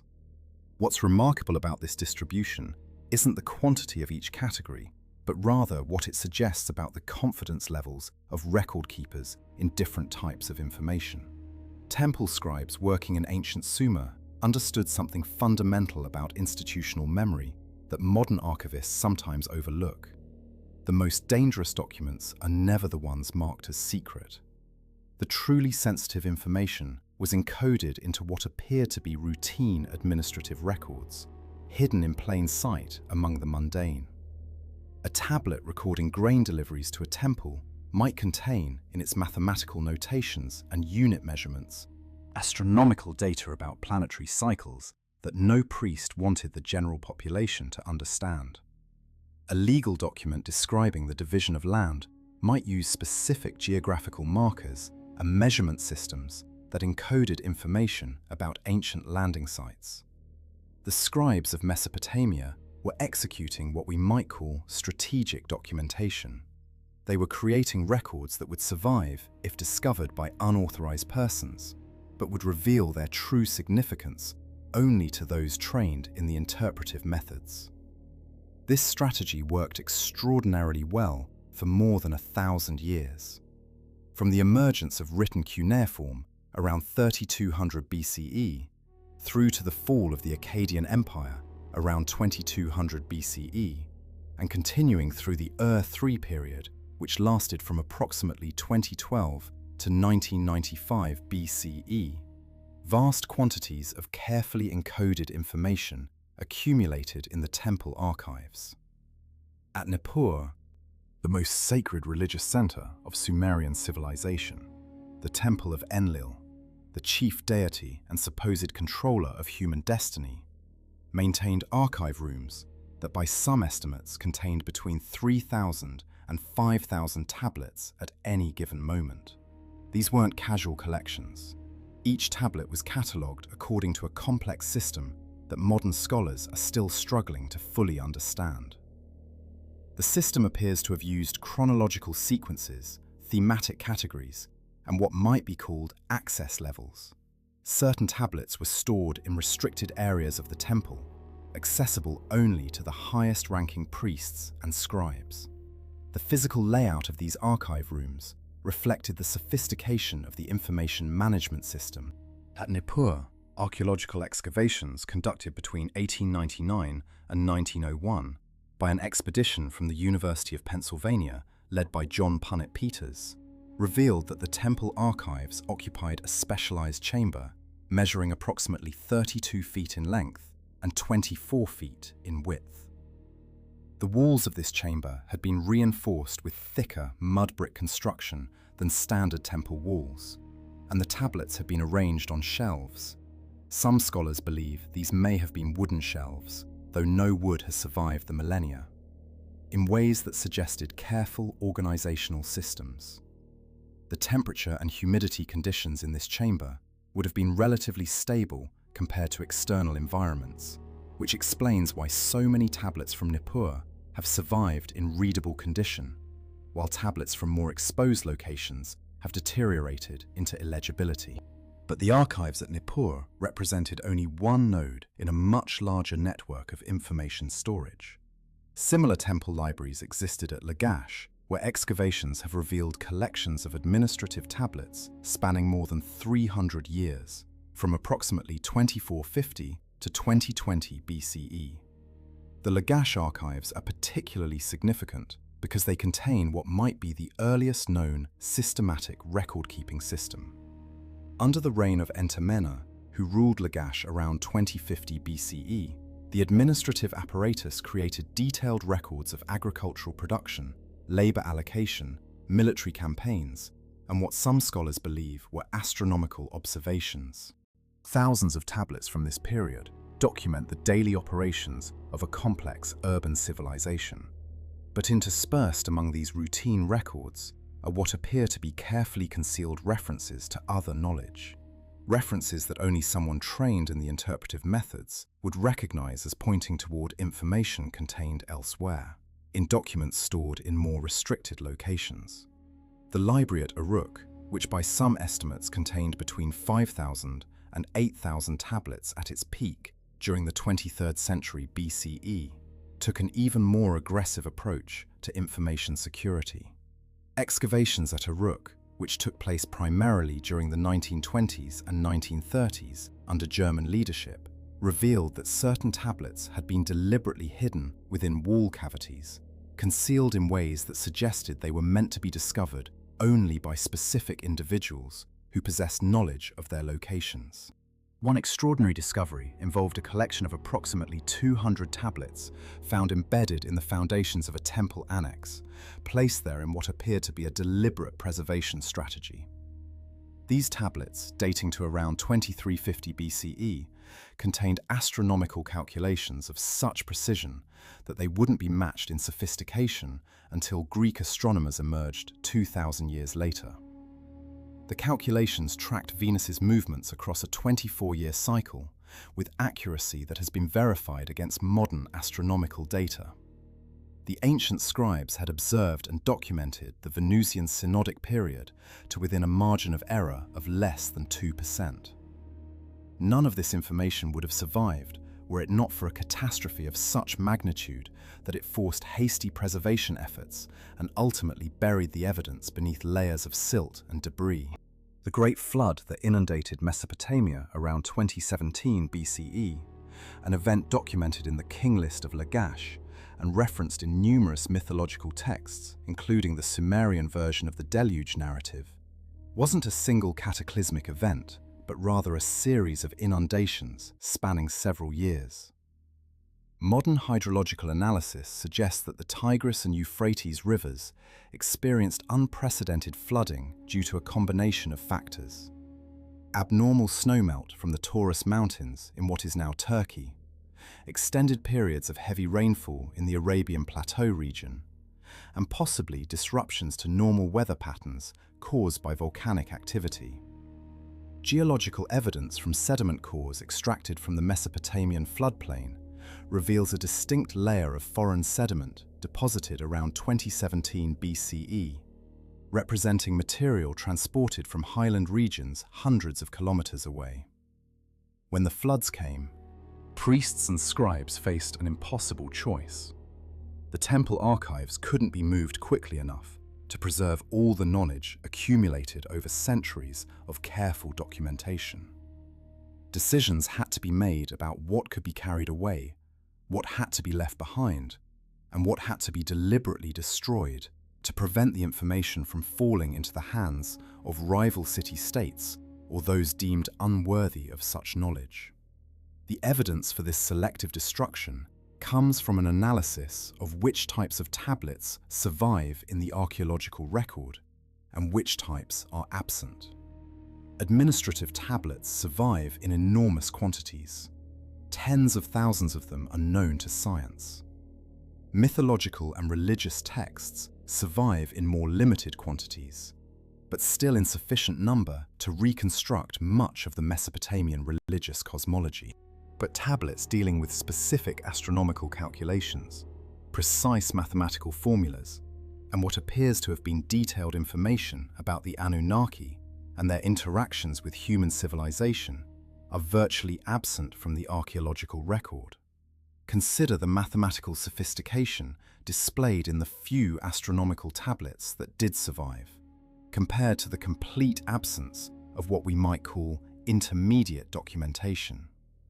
Scholars have discovered tablets from Babylon dating to around 1850 BCE that demonstrate knowledge of the Pythagorean theorem more than 1,000 years before Pythagoras lived. These tablets, known to scholars by their museum catalogue numbers, such as YBC 7292, contain geometric problems and their solutions that presuppose a sophisticated mathematical framework. Yet there are virtually no tablets documenting how this mathematical knowledge was developed. No tablets showing the incremental steps of discovery. No tablets recording the pedagogical methods used to teach advanced mathematics to scribes.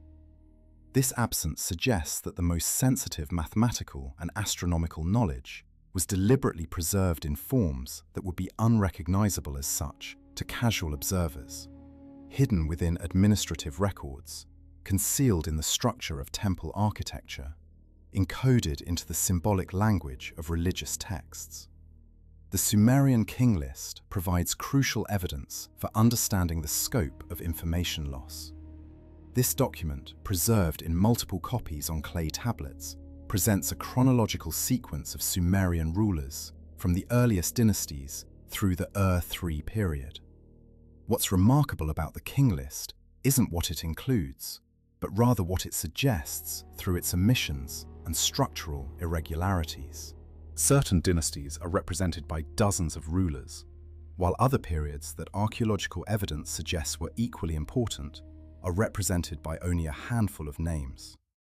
The text mentions a period called "when the kingship was lowered from heaven," a phrase that appears repeatedly but is never explicitly explained. References to this heavenly kingship occur at the beginning and end of various dynastic periods, suggesting that the scribes who compiled the King List believed there were moments when divine authority was conferred upon human rulers and then withdrawn. These are precisely the kinds of references that would have been explicated in the temple archives. Detailed records of how the Anunnaki selected certain individuals to rule, what criteria they used, what knowledge was transferred, and what obligations the human rulers incurred in exchange for this authority. All of this information appears to have been deliberately eliminated during the floods and their aftermath. When the waters receded from Mesopotamia after several years of unprecedented inundation, the civilization that emerged was fundamentally different from what had existed before.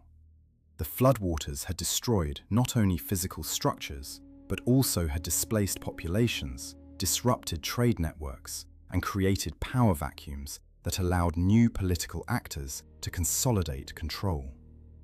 In the aftermath, around 2010 BCE, a new dynasty established itself at Ur, and the historical record suddenly becomes remarkably clear and systematic. The Ur III period, which lasted approximately 17 years until around 1993 BCE, is one of the best documented periods of ancient Mesopotamian history, precisely because a new administrative apparatus created millions of clay tablets recording every aspect of urban governance. But this very clarity of documentation concerning mundane administrative matters stands in stark contrast to the almost complete absence of information about the religious cosmology, the nature of the Anunnaki, and the terms of the covenant that supposedly governed the relationship between the divine and human realms. The destruction and concealment of information during the flood period wasn't unique to Mesopotamia, though the Mesopotamian case is the most thoroughly documented. Around the same time period, the Indus Valley civilization, which had flourished in what is now Pakistan and northwestern India, experienced a mysterious decline and abandonment.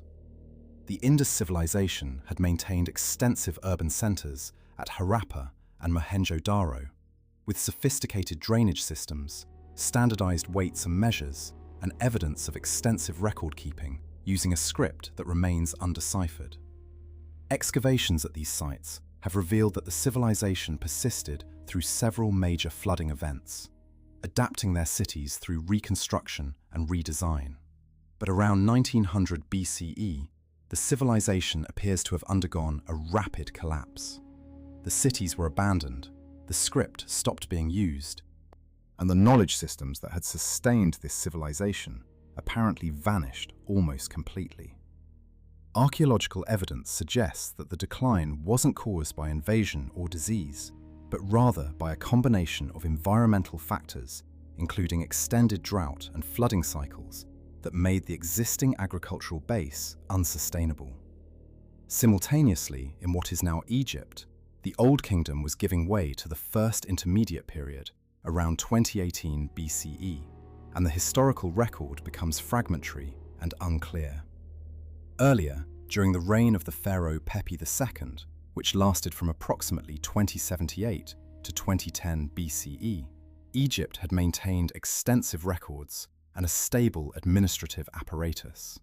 But the transition to the First Intermediate Period is marked by a dramatic decrease in the quantity and quality of records, a fragmentation of political authority, and what historians describe as a period of chaos and uncertainty.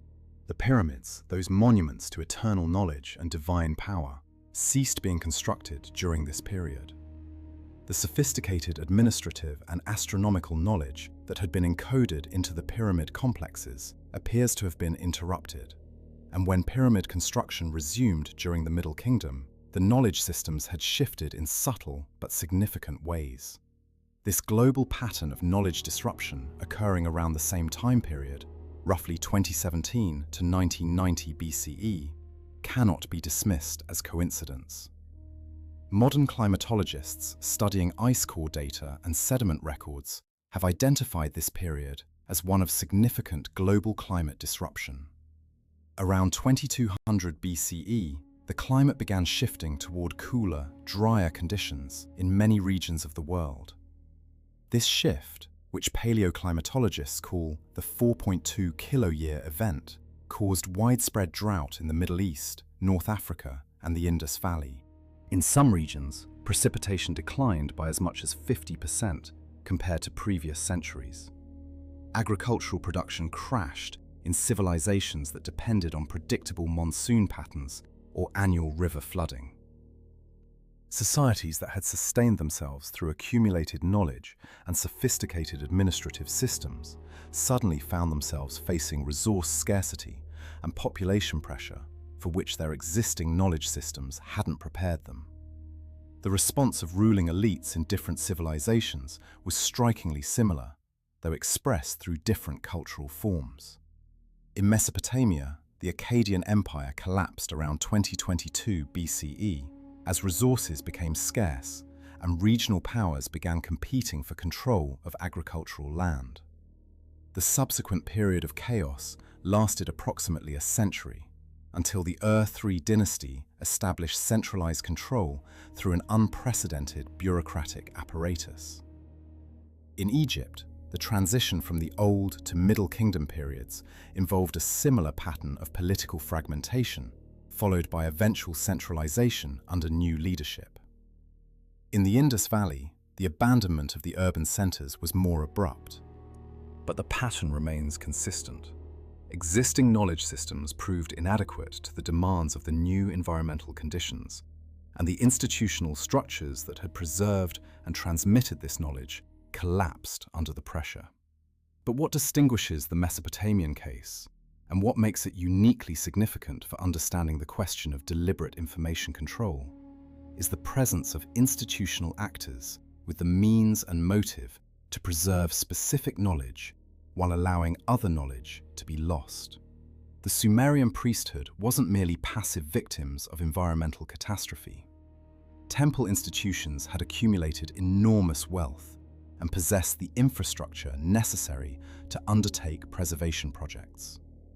The great temples of Nippur, Lagash, and Uruk weren't destroyed by the floods. They were rebuilt and refunctioned within a generation. The priests who survived the catastrophe didn't simply resume their previous practices.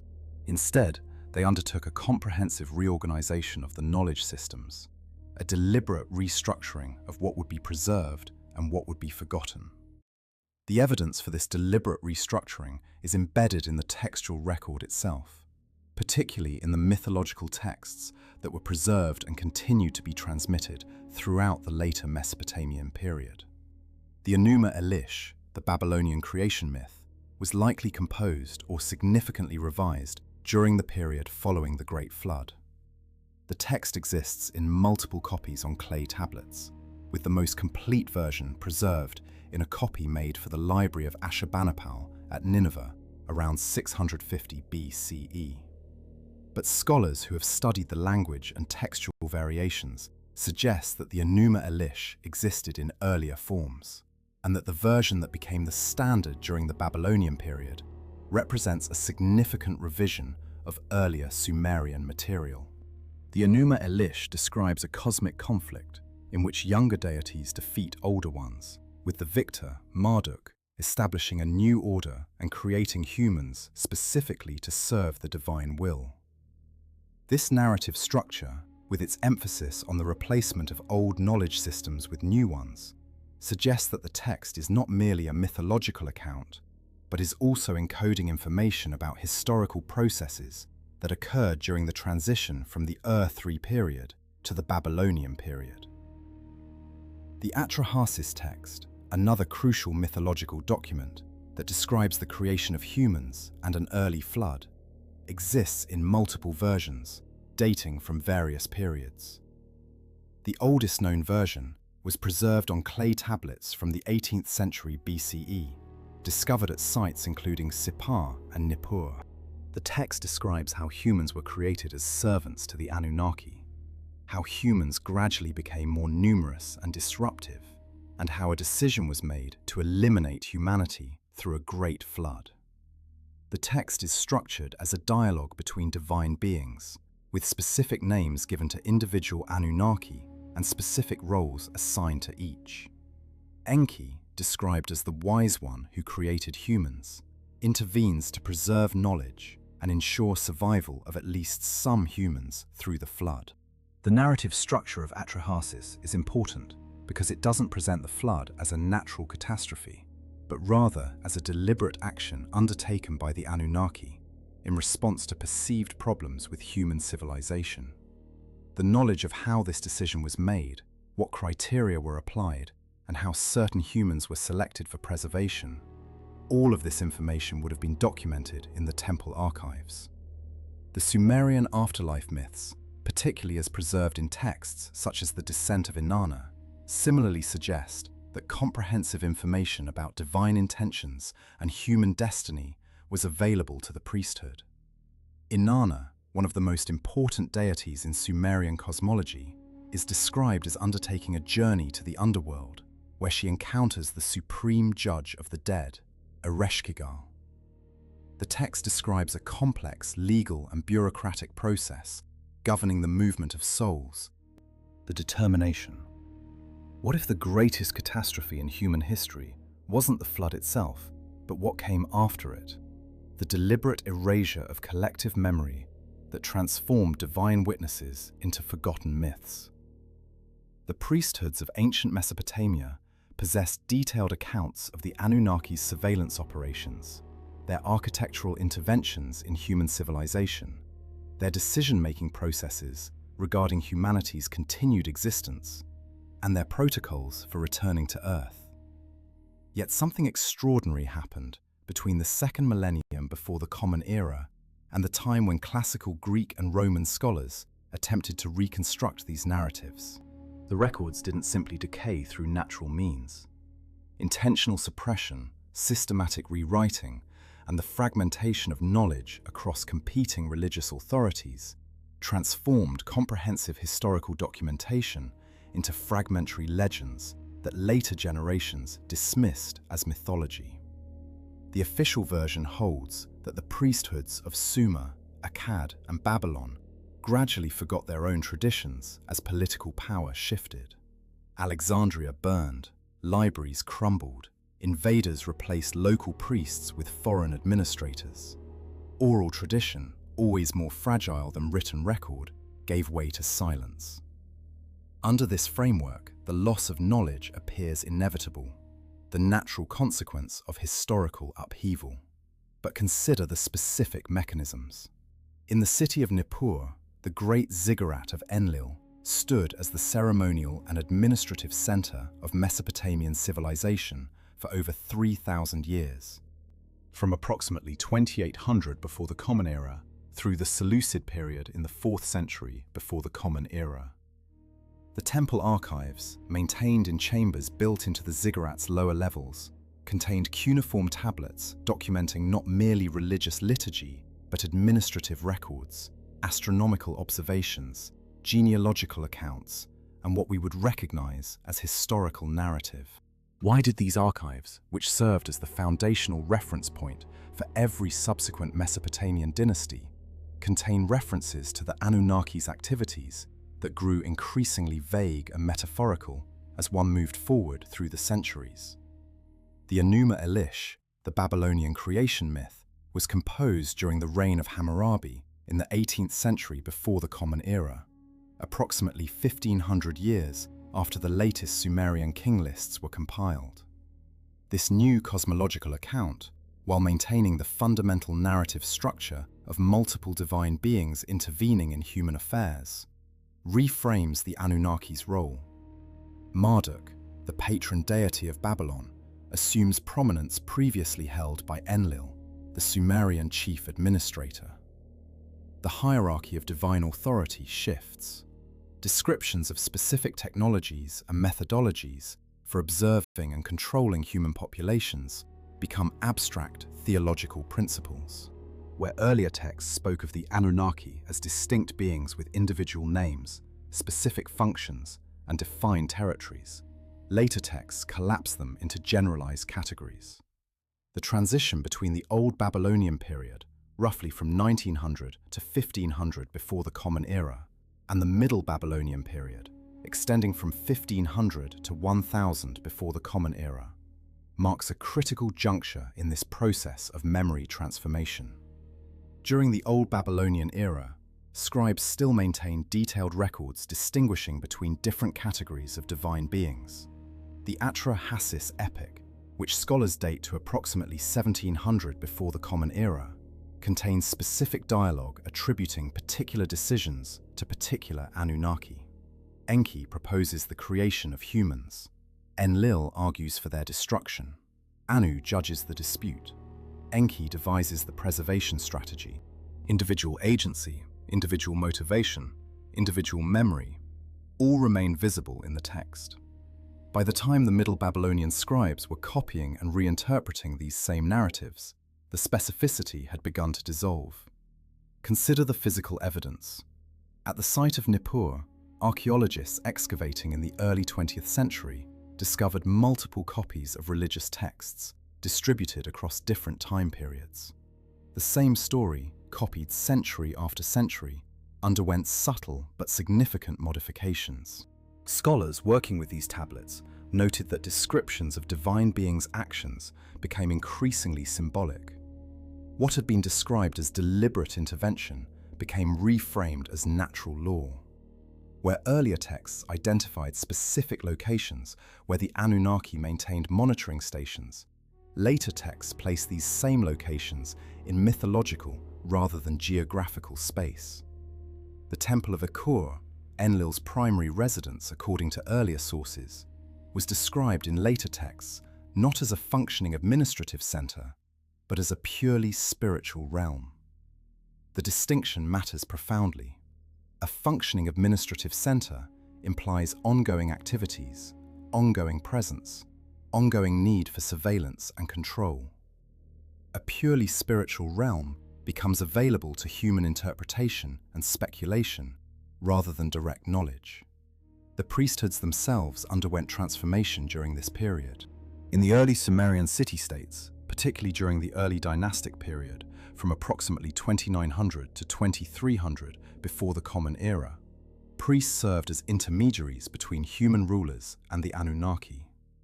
They maintained detailed knowledge of the divine beings' requirements, their communication protocols, their historical activities.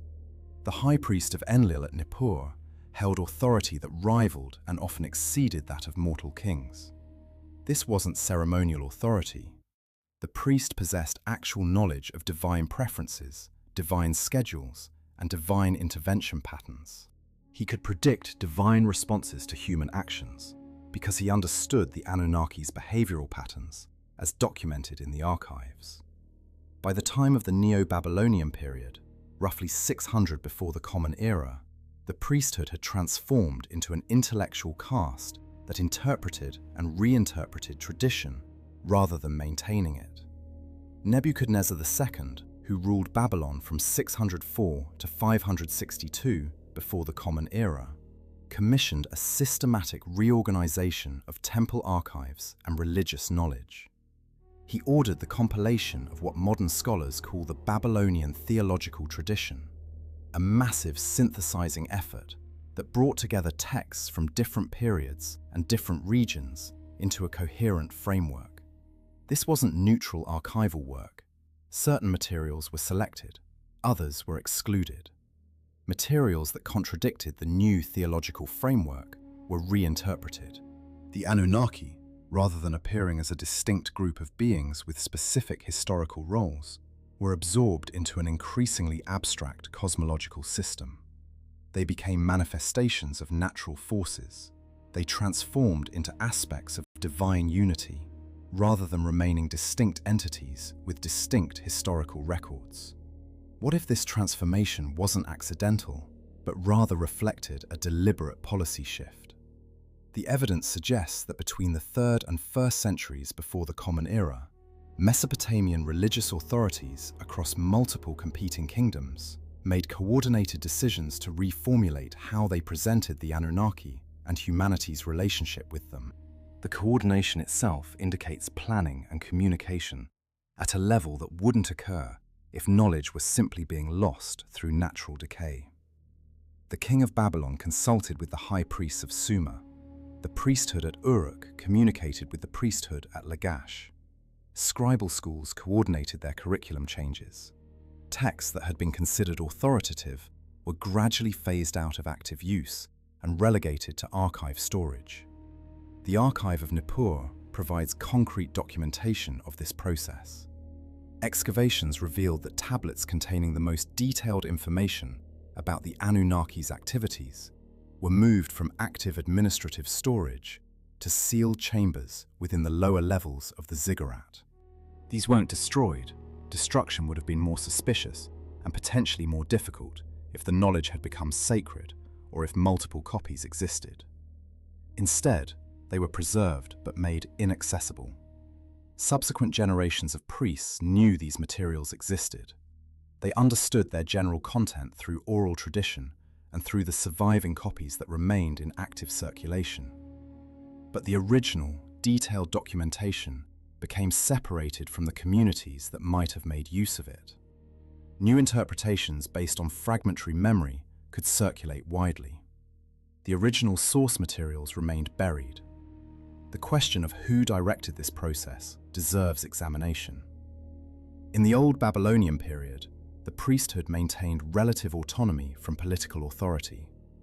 Priests served as intermediaries between mortal rulers and divine beings, which created a unique position of authority. Yet, as political consolidation increased, particularly during the Casitic period, from approximately 1600 to 1200 before the Common Era, the relationship between priesthood and political power began to shift. Kings increasingly claimed direct communication with the Anunnaki. The monopoly on knowledge that the priesthood had maintained began to erode. Simultaneously, however, the specific details of the Anunnaki's historical involvement became less visible in official pronouncements. This pattern suggests a deliberate strategy. By claiming direct divine communication, the kings reduced the priesthood's power. By obscuring the historical record of divine involvement, they made the Anunnaki's future activities less predictable and therefore less constraining to political ambitions. Military campaigns provide additional evidence of this transition. During the Akkadian period, from approximately 2400 to 2200 before the Common Era, military victories were attributed to the Anunnaki's direct support. Inscriptions describe divine beings fighting alongside human armies, providing specific tactical advantages, ensuring specific outcomes. Sargon of Akkad, who ruled from approximately 2034 to 2079 before the Common Era, credited his conquests of Mesopotamia to the direct intervention of Inanna, the most militarily active of the Anunnaki. His inscriptions describe her providing him with specific strategic knowledge. Later rulers, however, began to reformulate this narrative. They described themselves as acting in accordance with the will of the Anunnaki, rather than under direct divine command. The shift appears subtle, but it fundamentally changes the nature of the relationship. Direct command implies the Anunnaki remain actively engaged in human affairs. Acting in accordance with their will implies human rulers have sufficient understanding of divine preferences to act independently. The role of writing systems in this transformation cannot be overlooked. Cuneiform, the wedge-shaped script that served as the primary recording method throughout Mesopotamia, was gradually replaced by alphabetic scripts as Aramaic became the dominant language of administration under Persian rule in the 5th century before the Common Era. This transition created a practical barrier to accessing the historical record. Cuneiform required specialized training. The scribal schools that taught cuneiform literacy existed primarily in the temples. As administrative functions shifted to Aramaic using bureaucrats, cuneiform literacy became restricted to a smaller and smaller circle. Knowledge that had been preserved in cuneiform texts became increasingly inaccessible to the broader, educated population. The Anunnaki narratives, preserved in cuneiform, gradually disappeared from active knowledge circulation simply through the mechanism of technological change. Yet the transition wasn't inevitable. The same knowledge could have been transliterated into Aramaic. Jewish scribes did precisely this with Hebrew texts, preserving them through the Babylonian exile and beyond. The fact that the Anunnaki narratives weren't similarly transliterated suggests a deliberate decision to allow them to fade from active circulation. Persian administrators, who had no particular investment in maintaining Mesopotamian religious knowledge systems, presumably didn't mandate preservation. Aramaic-using scribes had no specialized knowledge of cuneiform cosmological systems. The priesthood, which might have initiated preservation efforts, was arguably less inclined to do so, as their own authority declined under Persian rule.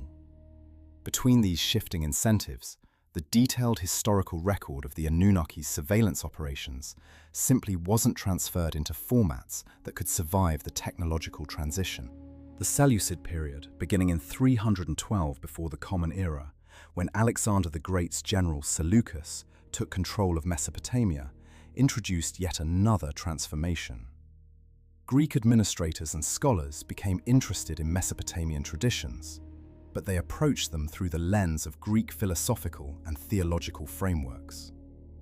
Babylonian priests began translating their traditions into Greek terminology, attempting to create equivalences between Anunnaki and Greek deities. The Anunnaki became identified with Olympian gods. Their specific historical roles became abstracted into universal theological principles. Enki's wisdom became Athena's wisdom. Enlil's authority became Zeus's authority. In this process of translation and equivalence, the specific historical details that didn't map onto Greek theological concepts simply disappeared. The Anunnaki's surveillance methodologies had no clear Greek equivalent. Their ancient history on Earth had no counterpart in Greek mythology. These elements were simply omitted from the translated version. Berossus, the Babylonian priest and historian who lived in the 3rd century before the Common Era under Seleucid rule, represents a crucial figure in this transformation process. Writing in Greek for a Greek-speaking audience, Berossus drew from the temple archives of Babylon and from his training in Mesopotamian religious traditions. His work, preserved only in fragments quoted by later Greek and Roman authors, attempted to create a bridge between Mesopotamian and Greek understanding. Yet the very act of translation forced Berossus to make choices about what to emphasize and what to omit. The Anunnaki appeared in his account, but increasingly as mythological figures rather than as historical actors. Their specific activities, their specific surveillance protocols, their ongoing presence on Earth, these became secondary to their role in cosmological creation narratives. Berossus was constrained by his audience's expectations.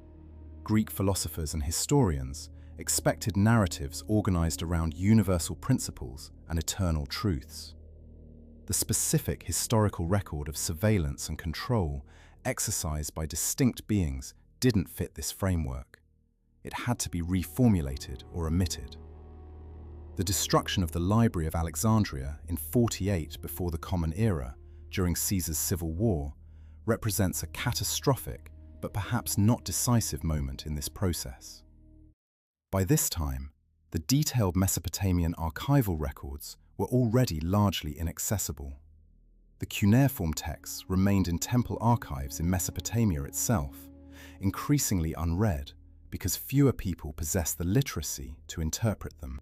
The Greek translations and interpretations, already filtered through Berossus and other Hellenistic intermediaries, constituted the primary knowledge available to the broader educated world. The library's destruction eliminated copies of these secondary sources, but didn't destroy the originals remaining in Mesopotamian temples.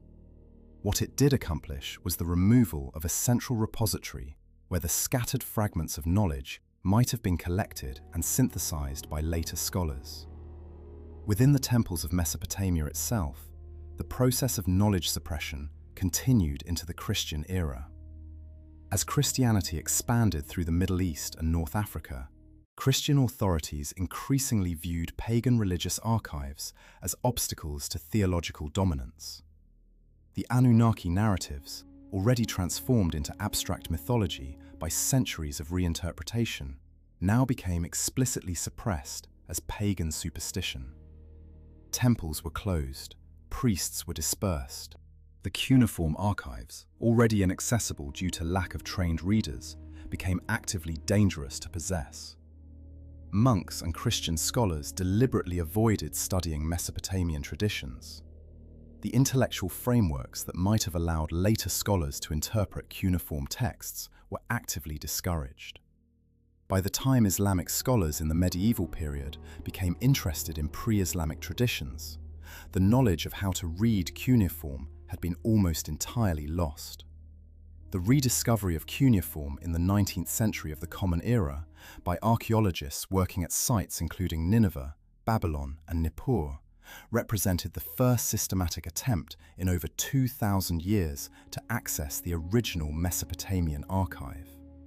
What these 19th century scholars discovered was fragmentary and often contradictory to the Greek and Roman accounts that had survived in the classical tradition. The Anunnaki appeared in these cuneiform texts not as abstract cosmic principles, but as distinct beings with distinct names, distinct roles, and distinct histories. They described themselves as watching humanity. They documented human development. They made decisions about human survival.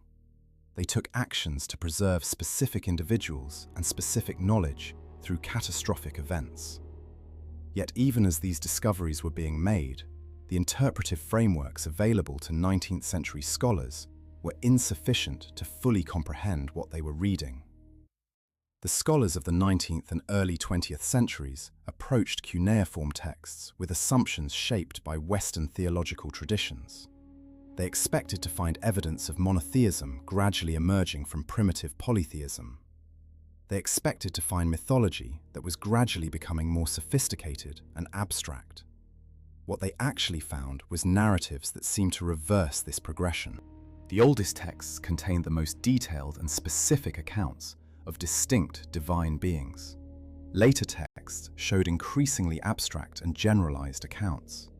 The scholars interpreted this as evidence that later civilizations had become more sophisticated in their theology, gradually abstracting specific myths into universal principles.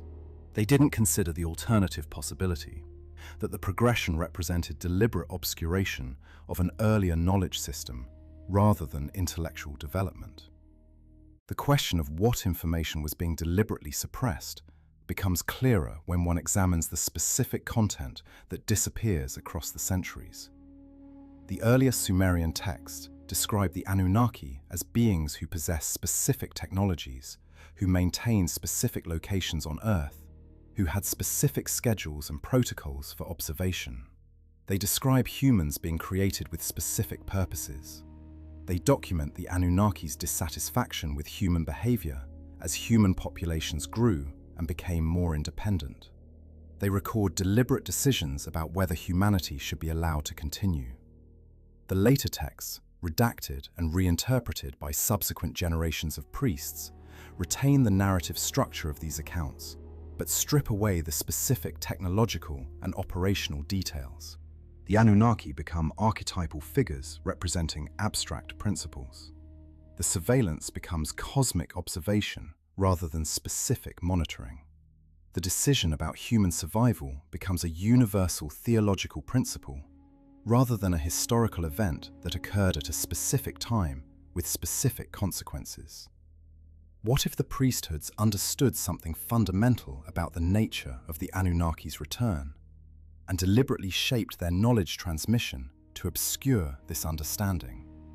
The Atrahasis narrative, the most detailed account of the Anunnaki's decision-making regarding humanity, contains chronological information that, when decoded, provides specific prediction about when the Watchers might return. The narrative describes a cycle in which the Anunnaki allow human population to grow, become concerned about human independence and unpredictability, intervene to reduce population, and then allow the cycle to repeat. Each cycle is described as occurring within a specific time span. If one interprets these time spans as references to celestial mechanics rather than merely narrative convention, the periodicity becomes calculable. The Anunnaki might be expected to